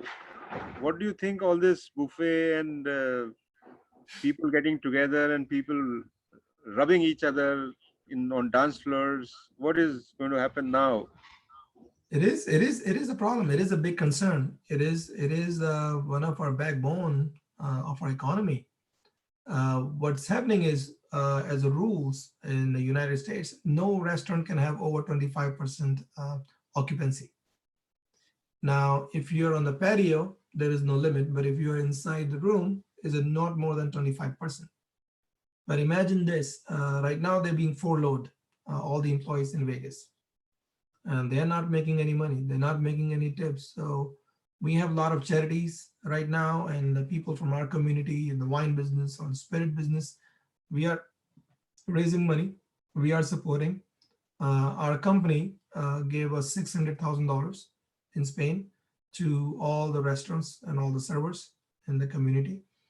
Then we also said we will buy a first glass of any liquor when the work will open. For every restaurant in Spain, we will buy a first glass for the owner or first glass for server. And whatever that cost, our company is going to take care of it. But the first glass is going to be from us. So they can just bill us to Zamora company in Spain and we'll pay for it. So there's a lot of company like us. We are a very small company. We are Pernod Ricard. They just give the big hand sanitizer. We are producing hand sanitizer in Houston in our distillery. We're giving for free to all the restaurants. So they don't have to pay, they don't have to buy the hand sanitizers or any cleaning equipment. So it is this tough time, everyone are coming together and they're helping. So it's not, there's no way this will go away. We don't let, because if the restaurant will shut down, we will lose our business in future. So what we see now, with all this help, making sure the company are growing, what we see is 2022, we see 2022 summer, we see things getting normal. And then where we see is going to go back in where we used to be, drinking and dancing and eating a 98,000 pound of black crab or $5,000 burger. But it is very important for service people to understand, you got the Miami, all the fun part, but if you want to really, if you want to work hard, and if you want to struggle, you struggle in Vegas. And that will be my advice. You work in Vegas as a server or a chef or any hotelier, you got it. If that resume, you can go to any part of the United States or any part of the world. You don't need to worry about job after that, after working in Vegas. I can tell you that. We move on to the next slide. I think, do we have another poll going, sir, before we go to the next slide? No, here we go. This is, I was waiting for. I didn't write anything because I just want to talk about, and I just want to share, there's a piece of advice I received when I was going to Bordeaux. And this is my piece of advice for everyone. Oh, there's a poll. Yeah. Before you move on, I would like all the attendees to, because he's going to tell you what are the pluses and minuses. So before we do that, I want him to know whether the cup is empty or not, because he can only pour in an empty cup. Mr. Saurabh Kathuria can only pour in an empty cup. He can't pour in a full cup. So he's emptying your cup now, and he would like to know if... Remember, the glass is always half empty. No, my point was that you cannot fill a cup if it is already full. So in order to fill a cup, you need to empty it first. Yes. Yeah, so we are emptying the cup. Yeah. We are finding out what the attendees feel about going abroad. Would you like to take up employment abroad, as did Mr. Saurabh? The answers are 57% have said definitely. And I'll take this poll myself also. And I'm going to answer. Remember, there is more money. Yeah. If you're married, don't think about it because it's going to be ruin your life before you answer that thing. I would like to end the polling in 3, 2. Please hurry up, people. Please hurry up. We don't have all day. It's already been almost 2 hours since we started this webinar. And I'm so glad that Mr. Saurabh is going strong and he's not indicating, he's not yawning, or he's not. Oh, that's not going to happen. Indication. So it's your show, Mr. Saurabh. We are here to enjoy the show. It's your show. You can go on for as long as you want. There are no time limitations. And I hope the panelists will allow that and the co-host will allow that also. Azhar sir? Definitely, sir. Definitely. Okay. By the way, I'm a little disappointed. I'm a little disappointed with my panelists because they didn't ask me any tough questions, sir. I've ended. You are going so well that we are not able to interrupt you. I don't know. And I'm now sharing the poll results with the host, with the speaker of the day, honored speaker of the day, Mr. Saurabh Kathuria, live from Chicago. Our co-host, Mr. Azhar Hussain and Mr. Abhishek Charles Peter, and our panelists, Mr. Saurabh Chandra and Mr. Ashish Tyagi. So nobody says, I'll do as my dad says. Now, dads have lost all importance in this world. And Oh, I'm dead. I'm happy to lose that game. can I ask you that one question which will embarrass you, Mr. Saurabh Kathuria? Yes. What did I say before we started the webinar to you? Oh. Don't answer the question if it embarrasses you. No, which, because you said a lot, so I need to remember. Just What? before we started the webinar, just before I switched on my computer, I said something to you. I think you said that I hope everything goes well. That was the prayer, or right before. Yeah, and then I said something else. Oh, the text. Yes. Now it makes sense. Yes, I got it. Yes, yes. Hold on, I'm opening.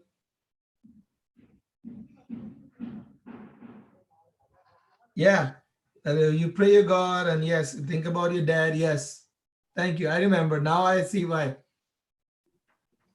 I believe, and this is my message to all attendees and to all people present in this webinar and to all the people watching us live on YouTube. My message to you is, please make it with your dad. There is no better person in the world than your father. If you can make it with your dad, you can rule the world. And if you cannot make it with your dad, every one of us is going to take advantage of you. Every one of us.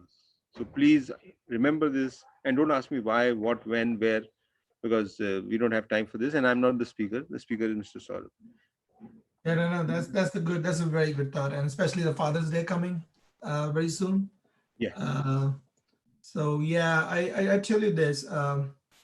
I become a friend of my father for a very long time, and still I am. I see him more as a friend as my dad. And there was a point we were sitting. I'm talking about the life and abroad and that too. There was a point we were sitting, and he said, "Can I ask you?" I said, "Yes." There's the only one promise he asked, that if he asks me, I have to say the truth. And I said, "Listen, if you don't want to know the answer, don't ask me that question." And he asked me something, and I gave him the answer. I'm not going to tell what. But then he realized we have this bond. And I think that's, you need to find the bond with a friend. Yeah. Just, and at the end, respect. That's the key. I mean, he's the one, because of him, you're here. Yeah. If he's not done anything, you won't be here. You have no identity. And if you don't respect your identity, or you don't respect your mother, or you don't respect the which country you come from, there'll be no space for you in the world. I didn't say anything about the mother. I didn't say anything about the sister. I didn't say anything about Mamaji, Chachaji, and Tauji. I just said one word, your dad. That's it. Yeah. He is Well, it. There's God in the heaven, and there's your father on earth. I don't know whether you heard it or not. You must have heard it, yes. Mr. Father on earth. Yeah. No, that was very nice. Yeah. So Moving on, please. Sorry. this is the most, actually, I was waiting for this. And I tell you why. Because of this, what I'm going to talk now, I'm here because of someone gave me the beautiful advice. And this is the advice for people who wants to move to abroad. And I'm not going to tell you his stuff. I'm not going to tell you have to cook. I'm not going to tell you have to clean, because that's normal things to do. That's the way of working here. That's the way of living life here. But he explained me that if you're going to France, don't go sit with any Indian. Never. If you're going to go and have a room and you have a roommates, make sure you are the only Indian in that room sharing. And why? He said that. So you were in India for 25 years. You know how Indian behave. You know how Indian looks. You know how they talk. You are getting a free education. If you live in the apartment with someone who are not from India, or someone is from UK, or someone is from Italy or France. They're all different culture. This is a free education they're going to give you if you live with them for 6 months. And that education, no one can teach you. So there's one thing, follow that rule. You go out and hang out, make sure, and I'm not against Indian going outside, but I'm talking about is you go abroad, you only have one motive, is to learn everything, every minute, every possible time. Your job is learning. And the learning is not just going in the school, learning is where you live, who you hang out at the bar. They all behave, they all give you clues, they all give you all the education they want. So use that education. And I tell you that I did that too. When I was in Bordeaux and I decided not to connect with any Indians, I was living with the French guy and the Italian and the UK guy. They give me so much understanding of their own culture. And I give them too about India. And it helps me now. And when I went to Spain, I did the same thing. The whole time I was in France, I was living with a French guy. He didn't speak any English, but we communicated. And that base, if you're going to create, it will help you in the very long way. That's one thing you want. That's the one piece of advice I have going in abroad. And if you're thinking and going to abroad, to think and do and behave that way. Now, the second thing is we are very self-conscious of us. And people see us and they're like, oh, he's thinking that I'm not speaking good English. Have a confidence. Just because he's not understanding, maybe he didn't understand you, what vocabulary you're using. And I tell you why.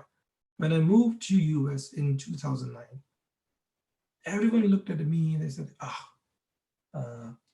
you don't know wine. And I tell you this for the chef who wants to be a chef. He say, I want to cook Chinese food. I want to be specialized in Chinese. And think about it going in UK and they all look at you. It's like, oh, what do you mean by you Chinese? You're Indian. You should know Indian food. Why are you in the Chinese cuisine? But I like Chinese. So that's where when people see you, what they see, and you can't change that. How you can change is with your knowledge, with your proven examples, and then you will see people start respecting you. So don't judge them because they're judging you for how they look. You change their viewpoint, how they see you. And that can only happen if you have a self-awareness. You understand that they're coming from a different culture. And and I'm not to be disrespectful, like in India, we always start with a prayer, right? There's one thing never happened here in the United States. It is work. There is no God involved here. There is no prayer. You don't even see any God pictures in the office. It's not happening. The God job is to be in the temple and the church. You don't mix religion and the work. This is the Western part of the world. This is the culture you need to understand. And sometimes they ask questions because they're curious. And if people, this is strictly in the people I'm talking about who wants to go out. People will ask you a question. People will ask you that, oh, because of your culture, you should not drink wine. Oh, why you eat chicken? Because you should be vegetarian. So they're just curious. They're not pointing you like why. Or so have all these answers and be open, be flexible. And if you're committed to something, you're committed to something. Never have a half commitment. They take big pride. It is okay to say no. But if you say yes, is a yes. And I can give you the example what we're doing now. I just got this week, when Mittal sir emailed me, it was only yesterday. For me, yesterday night. For you, because you're 1 day ahead. And I said yes. I said yes is yes. When you say yes, now you don't see the time, then I have to spend a few hours to create presentation, has no relevance to it. So make sure anywhere when you're going in the kitchen or service and wherever you go, if you say yes, is yes. So that's the only few things I would like to give you. And then if you're really thinking to go to abroad, as I said, go back to my chart. When you go for decision, make sure you know exactly what you want to do, what you want to create. in your life, how you want to structure your life, where you want to go, how much money you want to make. Have those goals, have everything ready. Saurabh, sir, yes. Uh, can we have your question email address, sir, please? Yes, so it's going to be my saurabh.kathuria@gmail.com. Right, sir. Yeah. saurabh.kathuria@gmail.com. But if you Sir, want to can use, yeah, and I do, I am not, you want, it's very difficult for you to find me in a social media because I have a different name. I suspended my Facebook account. So if you're sending the request over there, so there is a hard luck. I won't be accepting it because I don't log into that account. I am more on the Instagram. If you want to follow is Mr. Sommelier, and my name is Sobe there, Sobe. So that's me. thank you, sir. Sir, can I have one more question, please? Yes, go, you can have more. Manik Sabharwal wants to ask, what are the challenges you face in America in terms of living? Before you go ahead, may I interrupt, please? Yes. I would request somebody to please put these details that Mr. Saurabh just told us on the chat for attendees. Oh If yeah. anybody wants to get in touch with Mr. Saurabh after the presentation, he should be able to do it. Or if Mr. Saurabh could do it himself, to just Yes, yes. put a few things on the chat, for all the attendees and all the panelists. I'll do that. So yes, what is the question again, Saurabh? Manik Sabharwal wants to ask, what are the challenges you face in America in terms of living? So I tell you this, I was very fortunate and lucky. Um, Before I moved to US, I was in France for 3 years, and I met my wife, and she happens to live in Chicago. So when my journey for US was not what I wanted. It was my wife, she was there and she could not live in India. We tried all that. Now, I didn't find any challenge in living because my wife helped me a lot and she explained me a lot of stuff. However, the biggest challenge I saw or I faced is when they were looking at me as an Indian, they have this image that Indian people don't drink wine. So what I have done now, I look a little bit more Indian. I mean, when I came, I had a very long hair. When people are looking at me, they're looking at me like there's a Spanish guy coming, and they used to call me Spaniard. No one called me Indian. They don't even know. So you have to. So that's I go back where I said on my drawing board, what do you want? The strategy. What do you want? Like if you want to go to abroad, start thinking that you're going to America. Become them. It is very important that you dress. Like if I go out with this, where I'm wearing, I will look like an odd person in the group, and they're all going to look at me like, "Oh, who is this guy?" But if I wear the same thing in Diwali, I will be the same person, but I won't look the odd. Yes. My sister just attended a workshop in Chicago. I think that was just before this COVID thing happened. And she went wearing a sari and a bright red bindi on her forehead. And can you believe it? She had a fan following. And then when she said there was an enormous buffet, and it was all Yeah. totally non-veg. And when she said that I'm a vegetarian and I have just one apple, people were like, how can you survive on vegetables and fruits? So just Yes. a little share. Now the Mr. second Saurabh, challenge. just Yes. like I'm going back to the same one. I did not finish. Let me go back. Let me finish on the challenges wise. The second challenge you face is the language. I thought I speak English, to be very honest. When I came to United States, or like I was speaking British English. So the way they communicate, the way they behave is very different. Then I think we in India, or I can call it myself, I am very emotional when I answer my answers. And here in America, they don't expect emotions in the business. They expect directness, They expect the clarity and they expect the honesty. If you don't know, it is okay that you don't know. If you don't have the answer, it is okay not to have the answers. I'm in the wine side. Like sometimes we get someone ask me a question like, I don't know, but I can get to you. Give me one day or give me a few hours, I can get you the answer. So you need to have that attitude. What they like is the attitude. Do you have the willingness to provide me the service? And the service you need to know. The biggest challenge the America is you need to understand the service. And I think we in the hotel management, we in the IHM, we do understand how to serve. And a service means not like serving a glass of water or a glass of wine. Service means like you ask me something, I make sure I deliver right there. And I can give you examples. A lot of people say, I have a total commitment in my job. You will hear this I have interviewed so many people. They come in and they'll say, I am fully committed. I had a positive attitude. They say all the good word. Do you, and when it comes to the execution, they don't know. And I tell you this, I got an email a few weeks ago from my global marketing director at 11 midnight. He needed a data. The owners needed a data for Spanish export sales in the United States on Friday. This is Thursday night, my time. It's already morning 6 a.m. He needed now. Is my commitment, is my owner. He normally don't ask. He wants something now.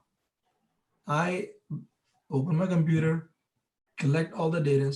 3 a.m. in the morning, I gave them the data, and then I went to bed to sleep. So when people says commitment, it means commitment.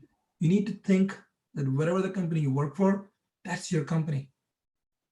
And if you don't feel it that way in the United States, they won't hire you or they will fire you.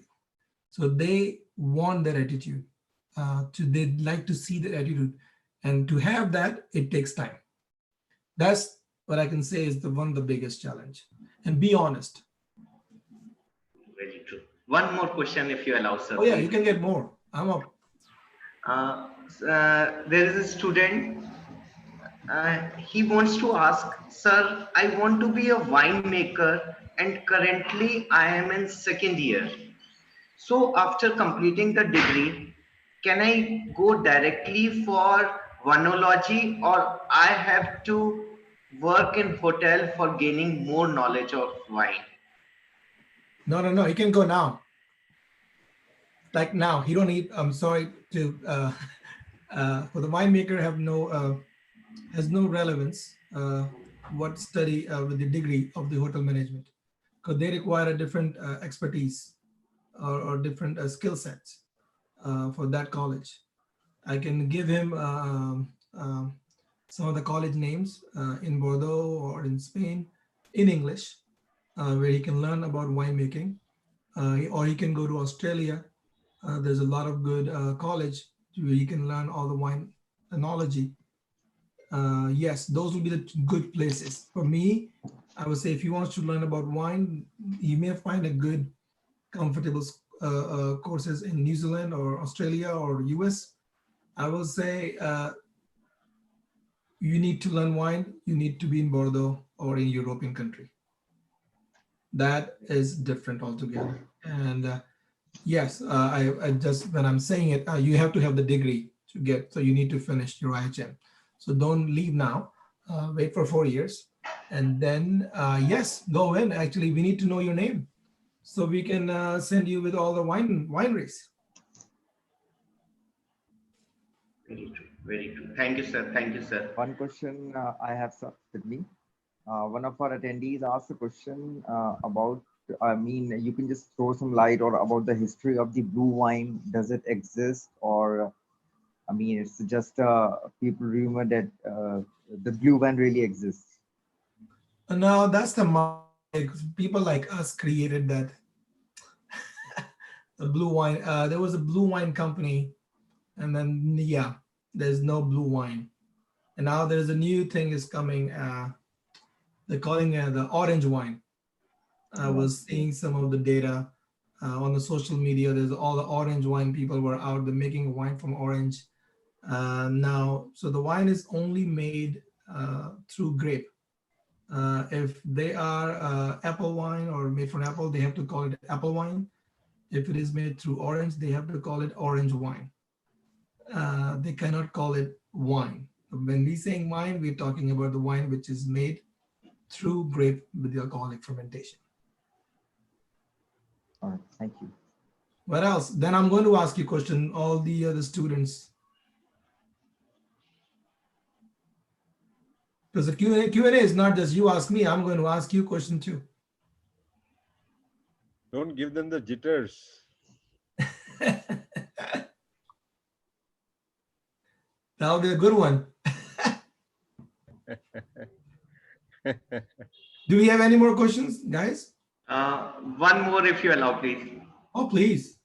Like one of the attendee wants to ask, in the current situation where the pandemic has created a havoc with no flights operating, how can anyone be confident of taking a call to travel abroad?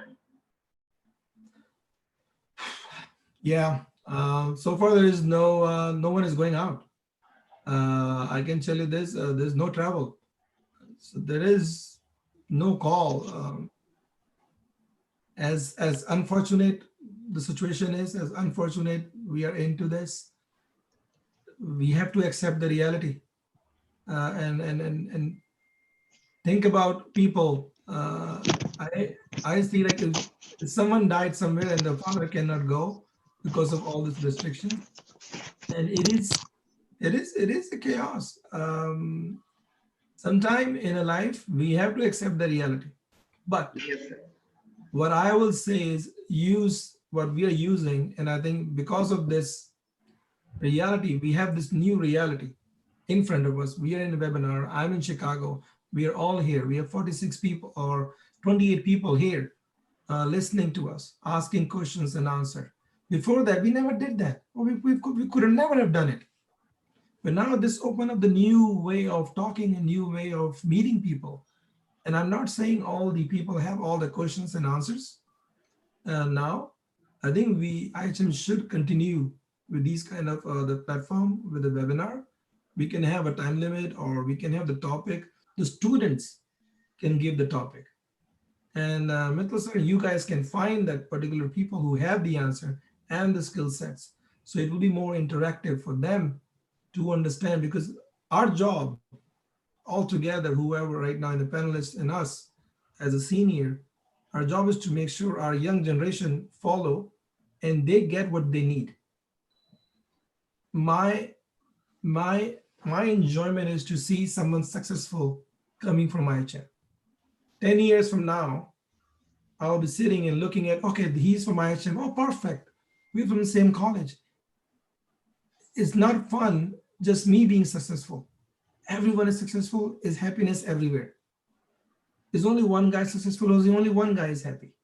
That's not the world we want. That's not the community of IHM we have. We were here because of our seniors. We got internships. We got all that name because my senior did the good job. And it becomes our responsibility to do a good job. And now it becomes their responsibility to become a good job. Otherwise, we will lose the respect. And Very true.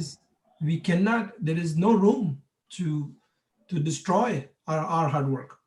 So we are here because to make sure that they don't destroy our hard work. So it's a give and take. And one day they become senior, they will be talking in the same seat I am sitting and telling the same thing. So go out there and do your work. Don't worry about all this coronavirus. This is just a short-term issue. I have seen more problems in my 10 years life than you just seen in 2 months. And I can explain, we see the 2009 economy down. I came married, I was living in a 1-bedroom apartment. I was in France, and I remember that weekend, I only had 10 euros in my bank account. I had the whole weekend to survive. The bank said they cannot send a transfer because they will open on Monday. And I have to eat only cornflakes and milk for a week. because the money cannot come that fast. So everyone has a struggle. So it is, it's what I'm saying is don't forget, it's all short term, but don't just take it as a negative, make it as a positive. I said that struggle will make you stronger where you're going to be. So it is okay. It's coronavirus thing. It's all going to go away. It's all short term. Mr. Saurabh, I would like Mr. Kashyap, Sanjay Kashyap, to speak to you. Mr. Kashyap, if you are listening to me, please unmute yourself and talk to Mr. Saurabh Katuria. Good afternoon. Good afternoon. Sir, how How are are you? you? Very good. Very interesting lecture, very fine presentation, excellent presentation, Mr. Saurabh. Thank you, sir. Nice to see, nice to hear you after a long time. And you have Yes. inspired our students, younger generation. We are trying our best, sir. And you are the best. You are the Do you best. remember Kashyap sir? Yes, I need to see the face, how they look now after this all this coronavirus thing. The Kashyap, quarantine look. would you like to come on the on video? Okay, sir. Yes, yes. Yeah, I would like to see the quarantine look. Right. No, but it's okay, sir. So you have a question for me, sir? No question, Mr. Saurabh. You inspired a young student, you inspired our students. I'm proud that you are from IHM Merit. No, I am proud to be the student of IHM Merit. It was funny. I was telling my wife, and then she didn't know about my history of that. She didn't know I did something hotel management degree. And she's like, what's going on, all this? I'm like, we are all, this is IHM, this is the base. And I Could you think please switch on your video? Now I've allowed you. yes. So yes, it is, it is proud for us to be, because if there was no IHM, there was Is it no me visible here. now? Yes, you are visible, very visible. Yes. Oh yes, I see you now. क्या हाल है sir? I'm fine, extremely fine. What about you? एकदम बढ़िया. Now I'm speaking Hindi all of a sudden. You are now having the feel of Meerut. Oh yes. Oh yeah. I speak very UP wali Hindi. Yeah. Sorry. We're all good. Yeah. This is what we miss. This is what we call our quarantine videos. Let's carry on, please. Yeah. Yes. So students, any questions you need to know? One thing I can tell you this, it is very tough to come to US. It is not easy to come US and find a job. And I have to be very honest. And I don't want to destroy your feelings. I don't want to destroy that. I'm just saying it's tough. I'm not saying it's not impossible. What is easier is the European markets are very easy. If you can find the route through Europe, you can go to Europe first, and then you can go to US and improve your skill sets in Europe and then move there. And that's also a good possibility. But there's not much money in France, and then there's not much money in Spain. When I say there's not much, because they all are controlled countries. You cannot earn more than 1,300 euros a month. If you do, you have to pay a lot of taxes in France. And Spain is the same thing. Why don't you tell us about the vegetable man in your driveway? Oh yes, the luxury of India. We were yesterday we were having a chat to make sure that everything goes well. The vegetable guy was, there was a sabji wala, Mittal sir ke ghar pe sabji chilla raha tha. मैंने कहा इधर सब्जी वाला आया हुआ. And then I like, this is the luxury. And it's like, why? I was in India a few months ago in November. I have to ask the vegetable guy to come to my driveway, and he was not coming. I have to give 10 rupees. 10 rupees just to come in to come to my driveway so I can take a picture. And I took a picture, and I posted on my Instagram and it was a super viral. I mean, I'm not the big celebrity, but it was fun because that's a luxury. We don't get the fresh vegetables here every morning. So you do. So remember that those things, small things. Ah, I remember. Thank you for asking. I remember something which I have done. This is just me. And I go back to Saurabh's question before the challenges you face. One thing I have done. So everything I ate in India, when I moved to abroad, I don't eat that Indian food. I stopped the time I checked in New Delhi airport. I have not eat rotis last 15 years. The only time I eat roti when I go home in India, which is every 3 years. So, or aloo ke paranthe, which is my favorite. I can't live without.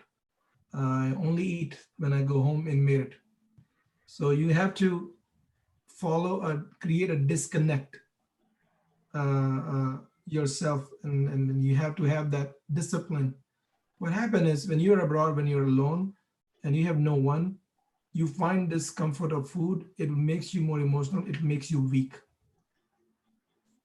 So anything that makes you weak, you should not go to that path. And food was very. I love food. I can't live without aloo ke parantha or golgappe or papdi chaat and all that. So that's my mom. Till she didn't like it. Why I don't make roti in my home, but I can. They say you're a chef, you can make it. I guess, but I don't have to. So I make all the lentils with the Western style. I don't make anything, any flavors which you eat in India is not being transferred. Everything I make in Indian is being more Americanized. Those flavors which only relate to my home in America. So you need to find a disconnect, and that will be the key. Otherwise, I will tell you this: your life will become hell. Your life is not going to be. It's like you'll be in a one time you're here on this side of the pond or that side of the pond. You never be on balance. If you decide to go abroad, you need to make that tough decisions that you have to either go this way or that way. And I'm not telling you to leave for forever. No. When I go back in India, my cook, she get tired of making aloo ke paranthe. I can eat that many. I can eat 11 and 10 easily. So that's the big challenge. Yes, sir. So one more like relevant question along with this, Vivek Rana wants to ask like is it better to study in India about wines or shall we go abroad? Which Abroad. is more comfortable? Remember, now there are two things can happen here. One is the financial stress. Yes, Of sir. course, India is always going to be the easy one. You have a less financial stress. You know people. You know the culture. I'm not aware of the education and the college, how the level in India. What I'm aware is, and I'm aware of France. I'm not aware of Spain. I'm aware of London and US. I can recommend those colleges and those institutes so they can know and learn about more wine, and that's the easy thing to do. One more, I think there is an online course which is very have a good reputation in United States. It's called CSW. That's called a Certified Wine Educators, or you can become Certified Wine Specialist. This is completely online course, which you Okay, can done sitting in India, and right. that certification have a lot of credibility in the United States and in Europe, especially in London. So that also be another good option, sitting home and learn about wine. Now, the problem with the wine is you can have a good theoretical knowledge. You can explain, you can name 100 grapes or 200 grapes. The wine is really about the practical. When in wine, you open the bottle, how you open the bottle, how you hold the bottle, the facing the bottle, the whole service, the drinking and tasting. That's the other part. So you can have one part sitting in India, but for the rest, the tasting part, you can come and go abroad and find your knowledge. So that will be my advice. I think is so he need to think his money, how much money he have, how much money he can spend. Now, I'm always talk about ROIs. What is the return on investment? And when in the return on investment is going to come, and when it's going to be break even, and how much when I'm going to start making money. At the end, we're all here to make money. Right, sir. So you can Thank you. plan it that way. Find the people within that with that job. What are they making, and how much you're spending? If your spending is 3 times more, you're going to make. It's going to take you 5 years to 6 years to become break even. Your life is done. So you need to start thinking. Yes, the passion, everything is, but at the end, you need to understand the business economy too, like how it's going to suit you and what you're going to do. And then you have a father saying, "Oh, now you need to get married too." Yeah. So it's so think everything when you make a decision. Think about how much money is spending, how you're going to get that money. I can give you a lot of answers, like the job payroll, if you have the restaurant manager in US or you are the sales guy and how much you make in Chicago or New York or Miami, we can have the answer now, or you can also Google too the salary structure. So you can get a certain idea what you're going to make. So think everything, not just one thing. Yes, sir. Mito, sir. Uh, I think it's been quite some time. The journey is Yes. fabulous. I would like to call it a day, but before we do that, I would like to invite one or two attendees to either come on stage and show themselves and ask questions face to face, or if they are not comfortable doing that, they can ask it on audio. I'll enable them, but they'll have to tell us quickly if they want to talk to you directly, face to face or audio. If any of the attendees wants to speak to Mr. Saurabh Kathuria live, please raise your hand or put it in chat or whatever, WhatsApp it to one of the panelists. Let me know. Okay. Oh, you know what? I would like to. There is someone there before. Yes. There is Miss Pinky. Miss Pinky is Yes. faculty in IHM Mirror. She teaches computers. Awesome.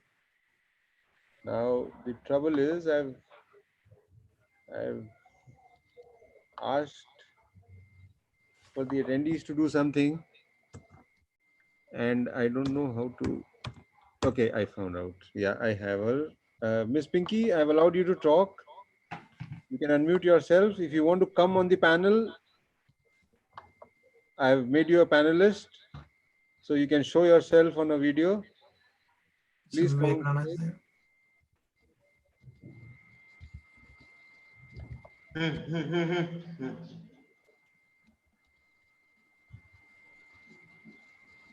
Please come on stage. Switch on your video. Switch on your audio.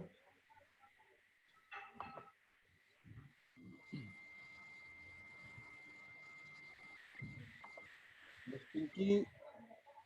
Okay, while we are waiting for Miss Pinky to figure out, any other person who would like to come on stage and speak live with Mr. Saurabh Kathuria? Yeah, we have Vivek Rana. Miss Pinky, you're on. Whenever you feel like, you can come on the stage. Mr. Vivek Rana. Hang on.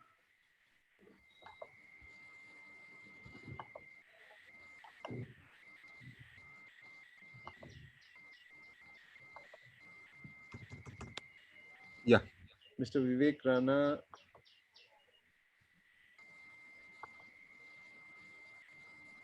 Oh, God.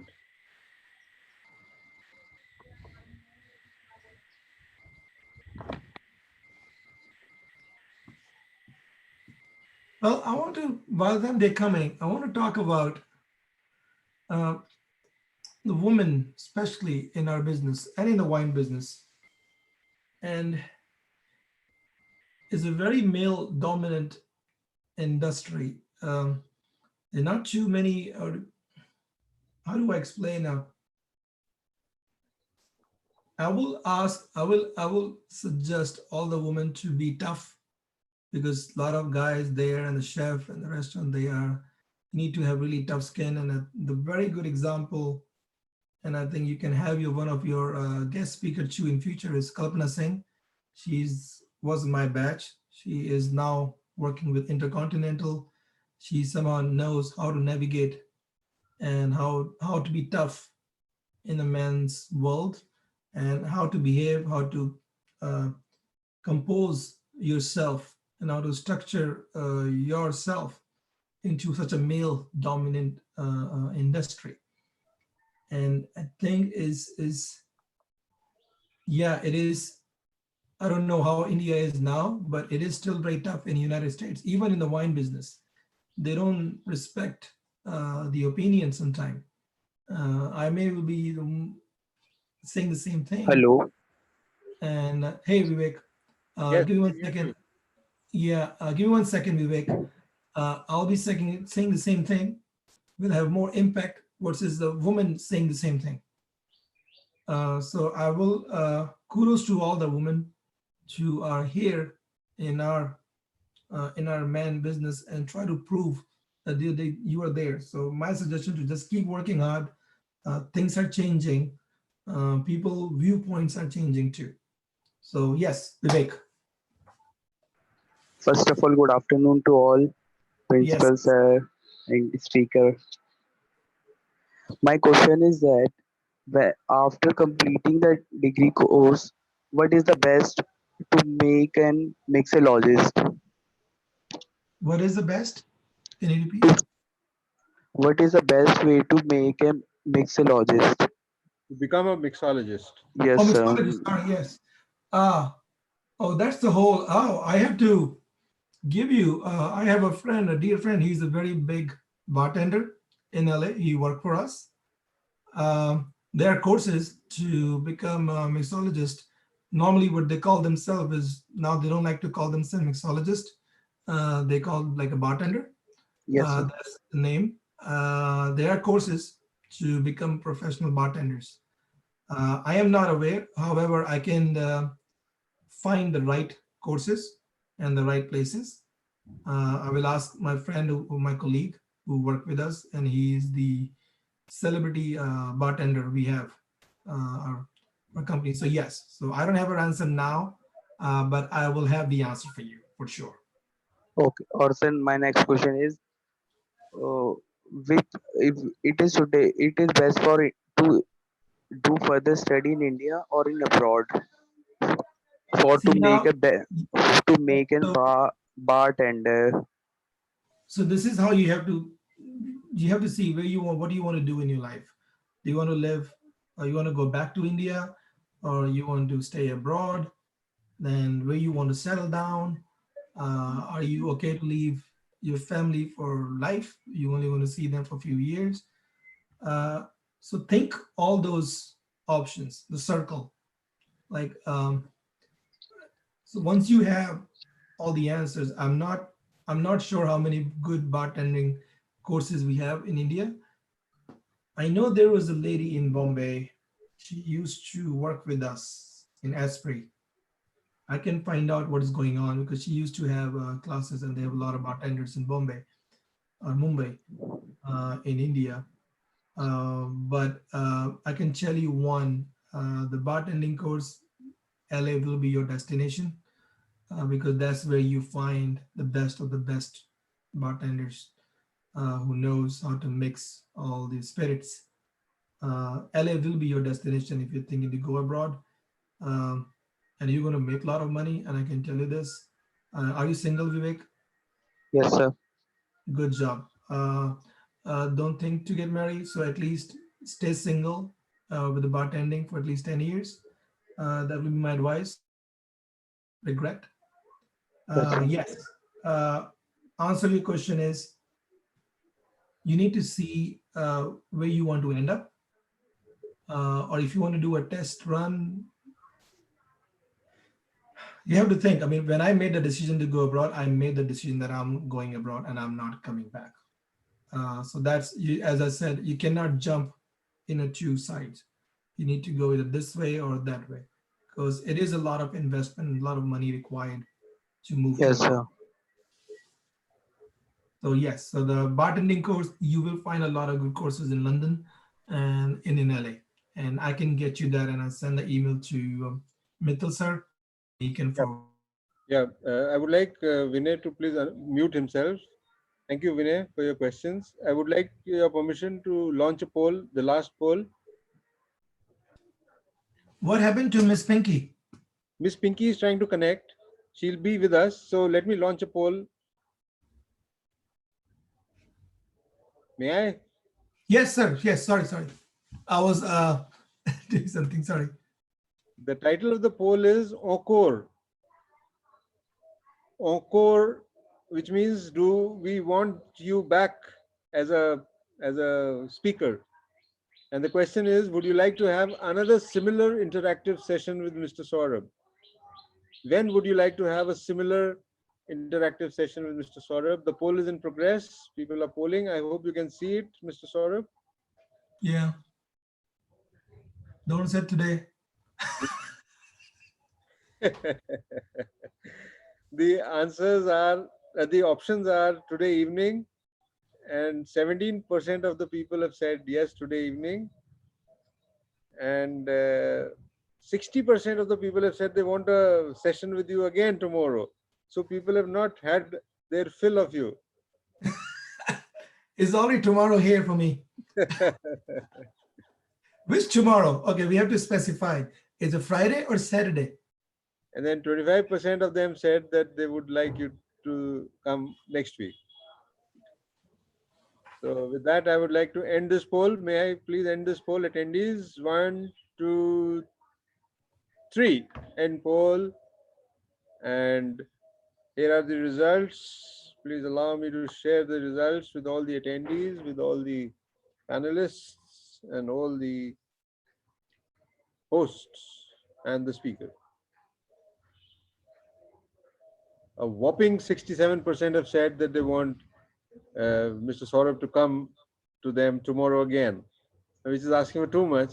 But then, it always gives peace to the heart of the speaker when he knows that he's being sought after, that people are looking for him. Yeah, no, that's awesome. You know, Hindi said kal फिर से मिलेंगे. Yes. So, are you able to see the results? Yes. Should I stop sharing? Yes. With the permission of the speaker, I'm stopping sharing of the results. I would now like to ask Miss Pinky to come finally. Miss Pinky. Miss Pinky, can you please unmute yourself? Can you please switch on your camera? No, she can't. So moving ahead, unless there are any further questions, I would like to bring this session to a close. Or she can type. Miss Pinky, you can type, yeah. That's called enthusiasm. I'm still up. Go for it. So she's not connected with us. She's not connected with us. Yes. So let her be. With the permission of the co-hosts and the panelists and the speaker, I would like to bring this session to a close. Sir, Yes, please, sir. Yes. I'd like to thank, first of all, to Mr. Saurabh for giving such a virtual tour to the US. He covered all the insights about the cities as well as the lifestyles, fooding habits, and everything that even we got very much to learn from him. Thank you, sir. Thank you very much. No, thank you. Thank you. I still think I can give more. Yes, sir. Thank Go you, ahead. New thank you, York, as you're thank you, saying, sir, for the wonderful. New York, they eat a lot of pizzas. They're more Italian than Italy, just to let you know. Got it. I would like to thank Mr. Saurabh Kathuria. First of all, I appreciate your effort wearing this ethnic Indian waistcoat to respect the region where you are interacting. Oh, yeah. That's really nice. I can see that. As you said in your conversation, that you really respect the part of the world you are interacting and the ethics and how they do the business. So that is quite good, and your orientation to the states was really good about their lifestyle, as Mr. Ashish also mentioned, the fooding habits and expectations of that city from the workers they're working there. So that was quite elaborate, explanation of these areas. It really gave us good insight to us and to attendees also, that what is exactly expected of them to working there, such as New York, LA, Miami, and Las Vegas. Employment possibilities is also explained very well, and of course the wine part we have covered. You have given a really good idea of US wines, and thank you so much for being with us, taking out time, and it is really our honor to have you here with us. Thank you so much, Mr. Okay. Saurabh. Thank you. Thank you. Thank you. Thank you, Kathuria sir. I would like to first of all thank you for such wonderful presentation. And I really am saying that you are role model for so many students. Like they are really motivated seeing the guys like you. You guys are like rocking everywhere. IHM Meerut is rocking. I would like to thank the full team of IHM who have worked so hard, right from designing part to the software part to everything. I would like to thank Mittal sir for providing us this platform. And most importantly, I would want to thank the management of IHM who has provided us with all the infrastructure, everything. I know it is really very hard. Meerut is in red zone right now. And we have arranged everything right from designing part to coordination part to everything. Thanks a lot. Thanks to everyone. And again, thanks Saurabh Kathuria sir. Thanks a lot. Thank you. Thank you. Well, That's not I easy. would also like to add thank you words. Well, it's a great webinar, though still I'm not totally filled up, but still we have many constraints in respect of time and everything. So I'd like to first of all thank to the management and to our principal sir who had provided such a great platform for the learning. And Mr. Katur, let me tell you that I am also the passed out from the IHM Meerut itself. I'm a junior, basically 10 years junior. So great inspirational learning from you, especially the thing which I like in today's webinar that whenever we have webinar or anything, people just start explaining, but the way you explain it, I mean, understanding the wine or we keep speaking about the wine will not make us understand unless and until we know about the country, we know of the people, we know about their ethics, we know about their culture.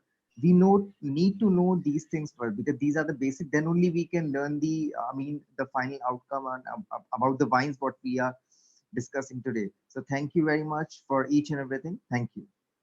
Thank you. Thank you. I remember because I was looking at your photo, like, I know him. I know him. That's why, and then I think we had an issue with we get used to with our presentation. And I want to show I can share or not. I'm like, no, I see him. I know him. Yes. So thank you for telling me. Right. It was bugging me the whole time. I'm like, no, I know him. I know him. Thank you. I hope I did not drag you, right? There was a lot of dragging time back then. No, you didn't. Thank. Okay, then, unless somebody has to say anything, I would like to bring this session to a close. Before I do that, I would like to thank, of course, foremost our honored speaker of the day, live from Chicago, Mr. Saurabh Katuria, a successful connoisseur. Now, when I say connoisseur, I don't like to say wine connoisseur because connoisseur and wine are like one word. So a successful connoisseur from USA sharing his experiences, his advice, his journey, taking us into the future a little bit, not that much, but he did all that. It is past 1 a.m. and he's still awake and he's not yawned once. It's 2:20. It's 2:20 a.m. Can you imagine that, people?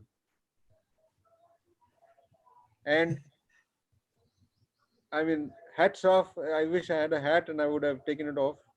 So hats off to Mr. Saurabh Katuria for being so committed, but that's how life is.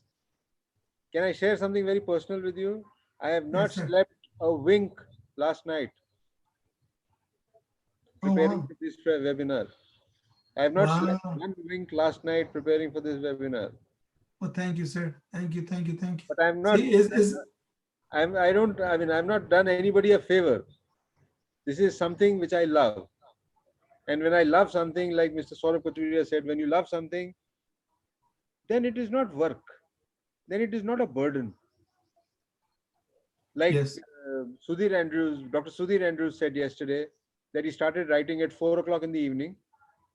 I have seen that video twice, 2 hour video twice last night. I didn't sleep. I couldn't sleep. I was so pepped up. So Dr. Sudhir Andrews said that he started writing at 4 o'clock in the evening, and then suddenly he heard the birds chirping. So he looked out the window. He saw, "Arey, ye to subah ho gayi." So he kept writing the whole night, the whole evening, the whole night, and the whole morning, and he was disturbed by the chirping of the birds. So that is what happens when you love something. yes, My advice to you is that you please fall in love with your whatever. I'm not saying IHM merit or dog or gardening or whatever. I said fall in love with something, find a passion in your life, and then chase it like a madman. Chase it yes, like there's no tomorrow. So my passion is, in this world of uncertainty, I want to reach out to the students. It is my passion. I am desperate and I'm failing miserably. I'm failing because the number of attendees that we are having is not a tenth of what I've paid for. I paid for 500 attendees and we don't have a tenth of that. So I'm failing, but I'm still struggling. And I will keep struggling till the time I reach success. And this is not work. I'm not doing it for a salary. yeah, I'm doing it for the love of it. I wish yeah. I could give It you more. is. It is not easy. It is. We struggle too. We're talking about the attendees, and I think sometimes we, as a marketing guy, we always see as a human behavior. Either they're busy doing something, or we need to create a little more interactive to find their interest, or maybe they're not ready to make a decision yet. You know, they're we were like that too, sir. When we were 21, 22, life is, oh, we'll take care of it tomorrow. Right now, I'm care about my girlfriend, or I need to WhatsApp her. All this, those are things important. So they once they feel what is important to them, and we have 23 people, and sometimes we don't, we just want them. It's not the amount of people, it's the quality of people we get.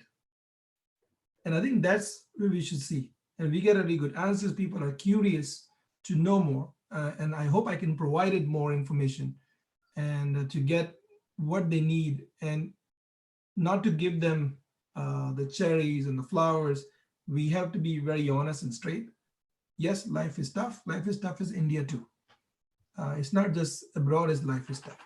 India is tougher than abroad. And I can tell you now, we are 1 billion people in India, and they're all like working for one job. You go in France, you have only 10 people looking for one job. So life becomes easier right there on the interview at the door. The competition become narrow. So it is, yes. So I will see, I think I would suggest you see as more as the quality of people comes here instead of the number of people. And it will just grow from here. And we are seeing those trends coming in United States too. We are doing a webinar with a very reputed winemaker from Argentina. She's a celebrity. And when she goes live, people were like, yes, we need to take the autograph. She couldn't draw more than 100 people. This is the celebrity people follow. So sometimes it's just they're busy doing, it's just the timing or it's the interest. But the quality people she get, that's what the important is. That's how I see it. Don't worry about it. I will not give up. I will not give up on my passion. I will keep trying, and I'll keep. It is, all of us, we are kind of stumbling in the dark. All of us, we are stumbling because nobody knows. There were people who were asking Mr. Saurabh Katuria, what do you see is going to happen in the future? Now Mr. Saurabh Katuria is not an astrologer or a seasoned, let's say, 50-year-old, Dr. Sudhir Andrews or stuff like that. Dr. Sudhir Andrews gave us tremendous insights. I'll share the video with you.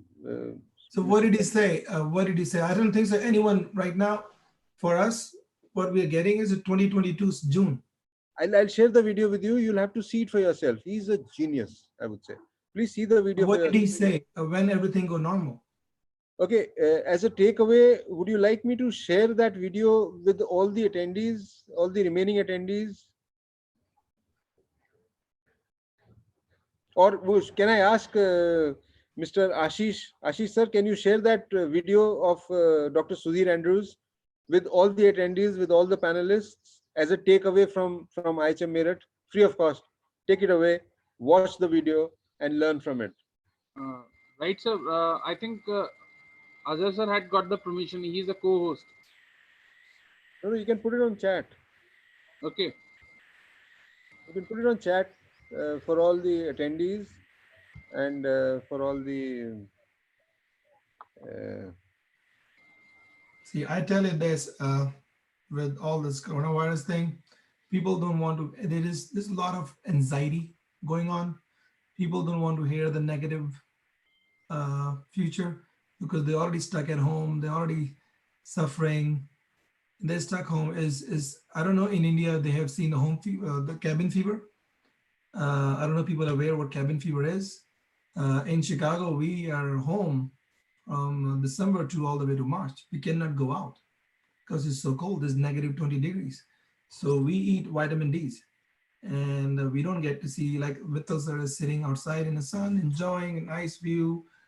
Birds are there on the back. Everything is good. But you're stuck home. It takes time and the emotions. It's come like this. You're good, and all of a sudden you're angry or you're happy. Can I show you something, Saurabh? Something will make you feel happy? Yes. I'll show you a mango. Oh, and it's sitting right there. Look at that. See that mango? I'll show you another mango. But sir, Dehradun में तो लीची होनी चाहिए थी. Lychee comes for 10 days. We have a lychee tree at the back. We have one. So you'll have to wait for a while there. But I'm sitting under a mango tree. I'm wearing a jacket on top of a black full sleeve shirt. And I'm comfortable. Life is good. Life is the best in Dehradun. Is the best. This is. Thank you. This is what I'm going to tell tomorrow. After 2.5 hours, I find out Mittal sir was sitting under the mango tree. Under the mango tree with live mangoes. I've already shown you. These are not bought from the market. If you want, I can show you the whole tree. You can, look at that. The whole tree. This is my little tree, and it is full of a ton of mangoes. Ton of mangoes on my tree. Oh, I love it. Yeah. I'm sorry. Yeah, I'm sorry for the students. But this is the luxury for us. We don't get mango tree in Chicago like this. Oh, thank you, Ashish sir. Ashish sir has been so nice. He has posted the video link of the talk by Dr. Sudhir Andrews. I would sincerely urge to you, Mr. Saurabh Katuria, to please look at this video. And please look at everything. I mean, you keep pausing, and then, you know, absorbing, noting and stuff. Look at it as a takeaway from me for all the speakers, for all the panelists, on behalf of Mr. Azhar. Mr. Azhar has spent sleepless nights creating this video. I mean, helping me create this video. And same goes with Mr. Ashish and Mr. Abhishek Charles Peter. Mr. Abhishek Charles Peter lost his grandmother just a few days ago. And look at him, he's here on the panel with us. That is the kind of commitment that these people have, you know. Mr. Saurabh Chandra. Mr. Saurabh Chandra is like, you give a small shout, you know, just say, so, and you say, yes, sir, tell me what to do, and when to do, and how to do. That is the kind of people that we have here on the panel. I would like to formally thank the team of management of IHM Meerut. Foremost, I would like to thank the chairman of the trust, Mr. Shekhar. He is the reason why this IHM exists, and he is the reason why 100 families in such difficult times are still smooth sailing. There are people who have stopped paying salaries. There are organizations that have thrown people out. And America is a very ruthless place in that regard. So I think Mr. Saurabh would agree with what I'm saying, that Yes. tough decisions have been taken, but IHM Merit said no, nobody is going to go. Nobody is going to get whatever. So it says we are there for you. And the same thing goes for all the students. So students, don't worry, don't panic. IHM Merit is there for you. I am there for you. Azhar sir is there for you. Ashish sir, we are all there for you. We are not going anywhere. And I mean, we might go whenever, wherever, but until this situation is over, we are not going anywhere. In fact, we are not allowed to go anywhere. If I may. Okay, that was a joke. But that's I'd true. like to thank the chairman, the secretary of the trust, Mr. Raghuvansh Raman. Mr. Raghuvansh Raman is a Yes. gem of a person. He is the person because of whose backing I can say all this. You see, if you come to me and you say, "Sir, give me 10 rupees," I'll say, "Bhai, kahan se दूं? 10 रुपए मेरे पास नहीं है तो," you know. But Raman Yes. sir has said, "No worries. IHM Merit is there." Yeah, I can see him. I can see him how he speaks. Yeah, thank you. Also, I would like to ask our speaker to tell us the reason why he is here, the real reason why he is here. The Oh, I'm real, here because of IHM. no, the real There's no person doubt. who enabled Mr. Saurabh Katuria to be here. Person, Oh, IHM. There's no person, doubt. name of the person. Oh, the person. Oh, I get two. I have two. I cannot give one because if I give one, it won't be justified. They're two halves of my story. No, you have to give one. That would be disrespect to the other. Doesn't matter. Doesn't matter. We are among friends. Don't worry. No, it's disrespecting for me to say it. So allow me to say two, and I can give you those two people. I said I'll embarrass you once, so I'm embarrassing you now. Yeah. It is. I can tell it. It is not good. Because these two people. Okay, don't answer the question. I won't. I won't be able to. Don't because answer. I cannot. There is two halves. I'll answer this question myself. The reason why Mr. Saurabh Katuria is here, sitting live from Chicago, is because of our joint secretary, Mr. Sharat Chandra. Am I right? Yes. Yes. Oh, that reason. Yes. I'm talking. You're talking about how I become. No, I took it in the wrong way. Sorry, misunderstood. It's 2 a.m. in the morning. Never mind. You can give me. Never mind. Yes. So, No. Yeah. That's the only one. Yes. I told in the beginning of my when we're talking about the Sharat Chandra was trying to look for me. He could not find me on my Facebook because I'm not active. Then he has to call my home. Like, okay, we need to call Saurabh to call me. And I called him right away. I said, "Sir, tell me what you need. I'm here." Yes. Yes, that's for him. Yes. So Saurabh is here because of the efforts of our joint director. He is ready to fold his sleeves anytime needed. Yes. Oh, we had some great time with Sharat sir, by the way. Okay. Great time. Would you like to share something just before we go? Oh yeah, the ragging. I'll tell you this. I will never forget when I was a junior, the first year. I could not even come close to Sharat sir. I go, no. Say, go like this. And when we become a senior, he came like, you can see all those. Let's pay them back. This is your time. And then I realized, okay, yes, there is always a place and time. And I think he knows when to enter and how to behave and what to say to who. And he is, and I was actually, this is just internal. I knew his older brother, my father knew, Mr. Raghuvansh Rajan, who started the IHM. And I like, no, I like, the success of IHM, there is a lot of come from the Sharat sir and his brother who's here, who they did it. Yes, they got started, but then you need to take the success to the next level, to bring the IHM to that next level. And that's what the commitment what the Sharat sir have given to the IHM.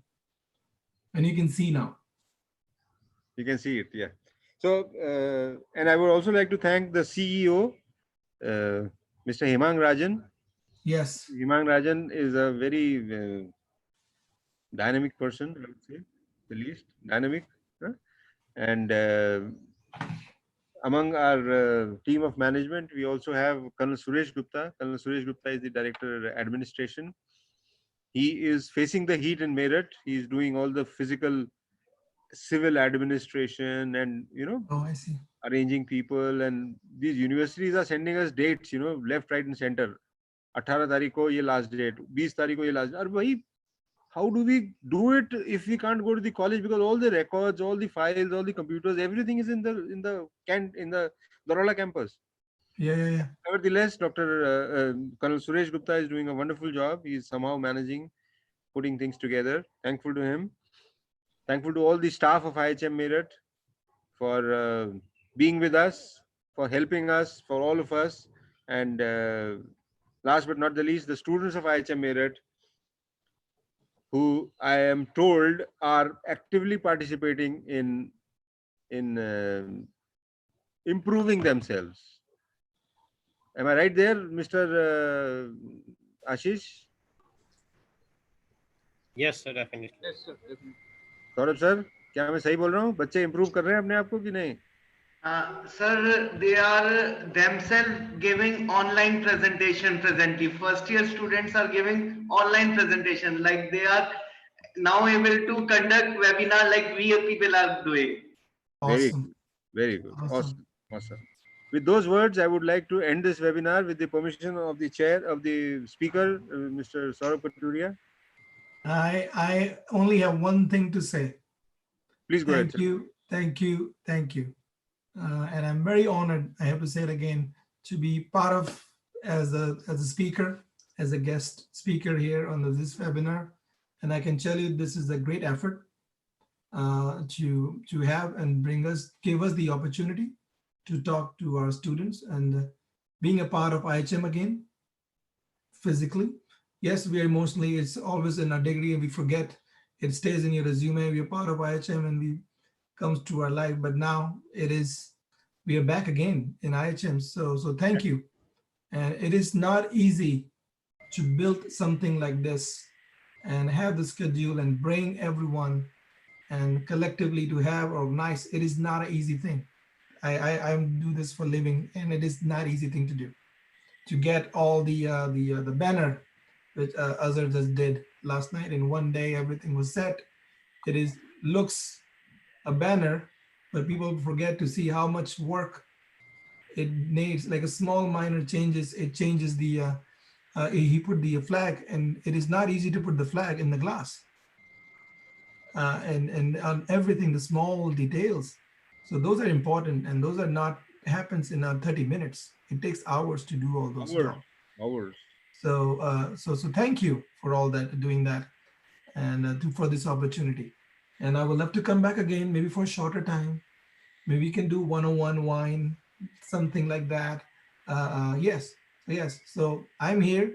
You have my commitment. You let me know when you need me, and if this coronavirus is here, I'm available. So yes. Okay, then. God bless.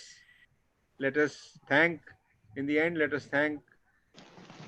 Shivji and Ganeshji for making this such a lovely session and for making it uninterrupted. All of us, we had power on, we had internet on, our systems didn't fail except for a slight glitch here and there, which is all right, gods are allowed, gods are allowed all that. So with those words, thanks to God, and we pray to God that he allows us to conduct similar sessions in the future. And we hope to see Mr. Saurabh Katuria again, not tomorrow, definitely not tomorrow, but sometime real soon. Thank you very much to all the attendees for joining in, and for all your questions and for all your support. God bless. Please look at the Sudhir Andrews video very carefully. That is my takeaway to you, all of you. God bless. Yes. Thank you. Bye-bye. Bye-bye.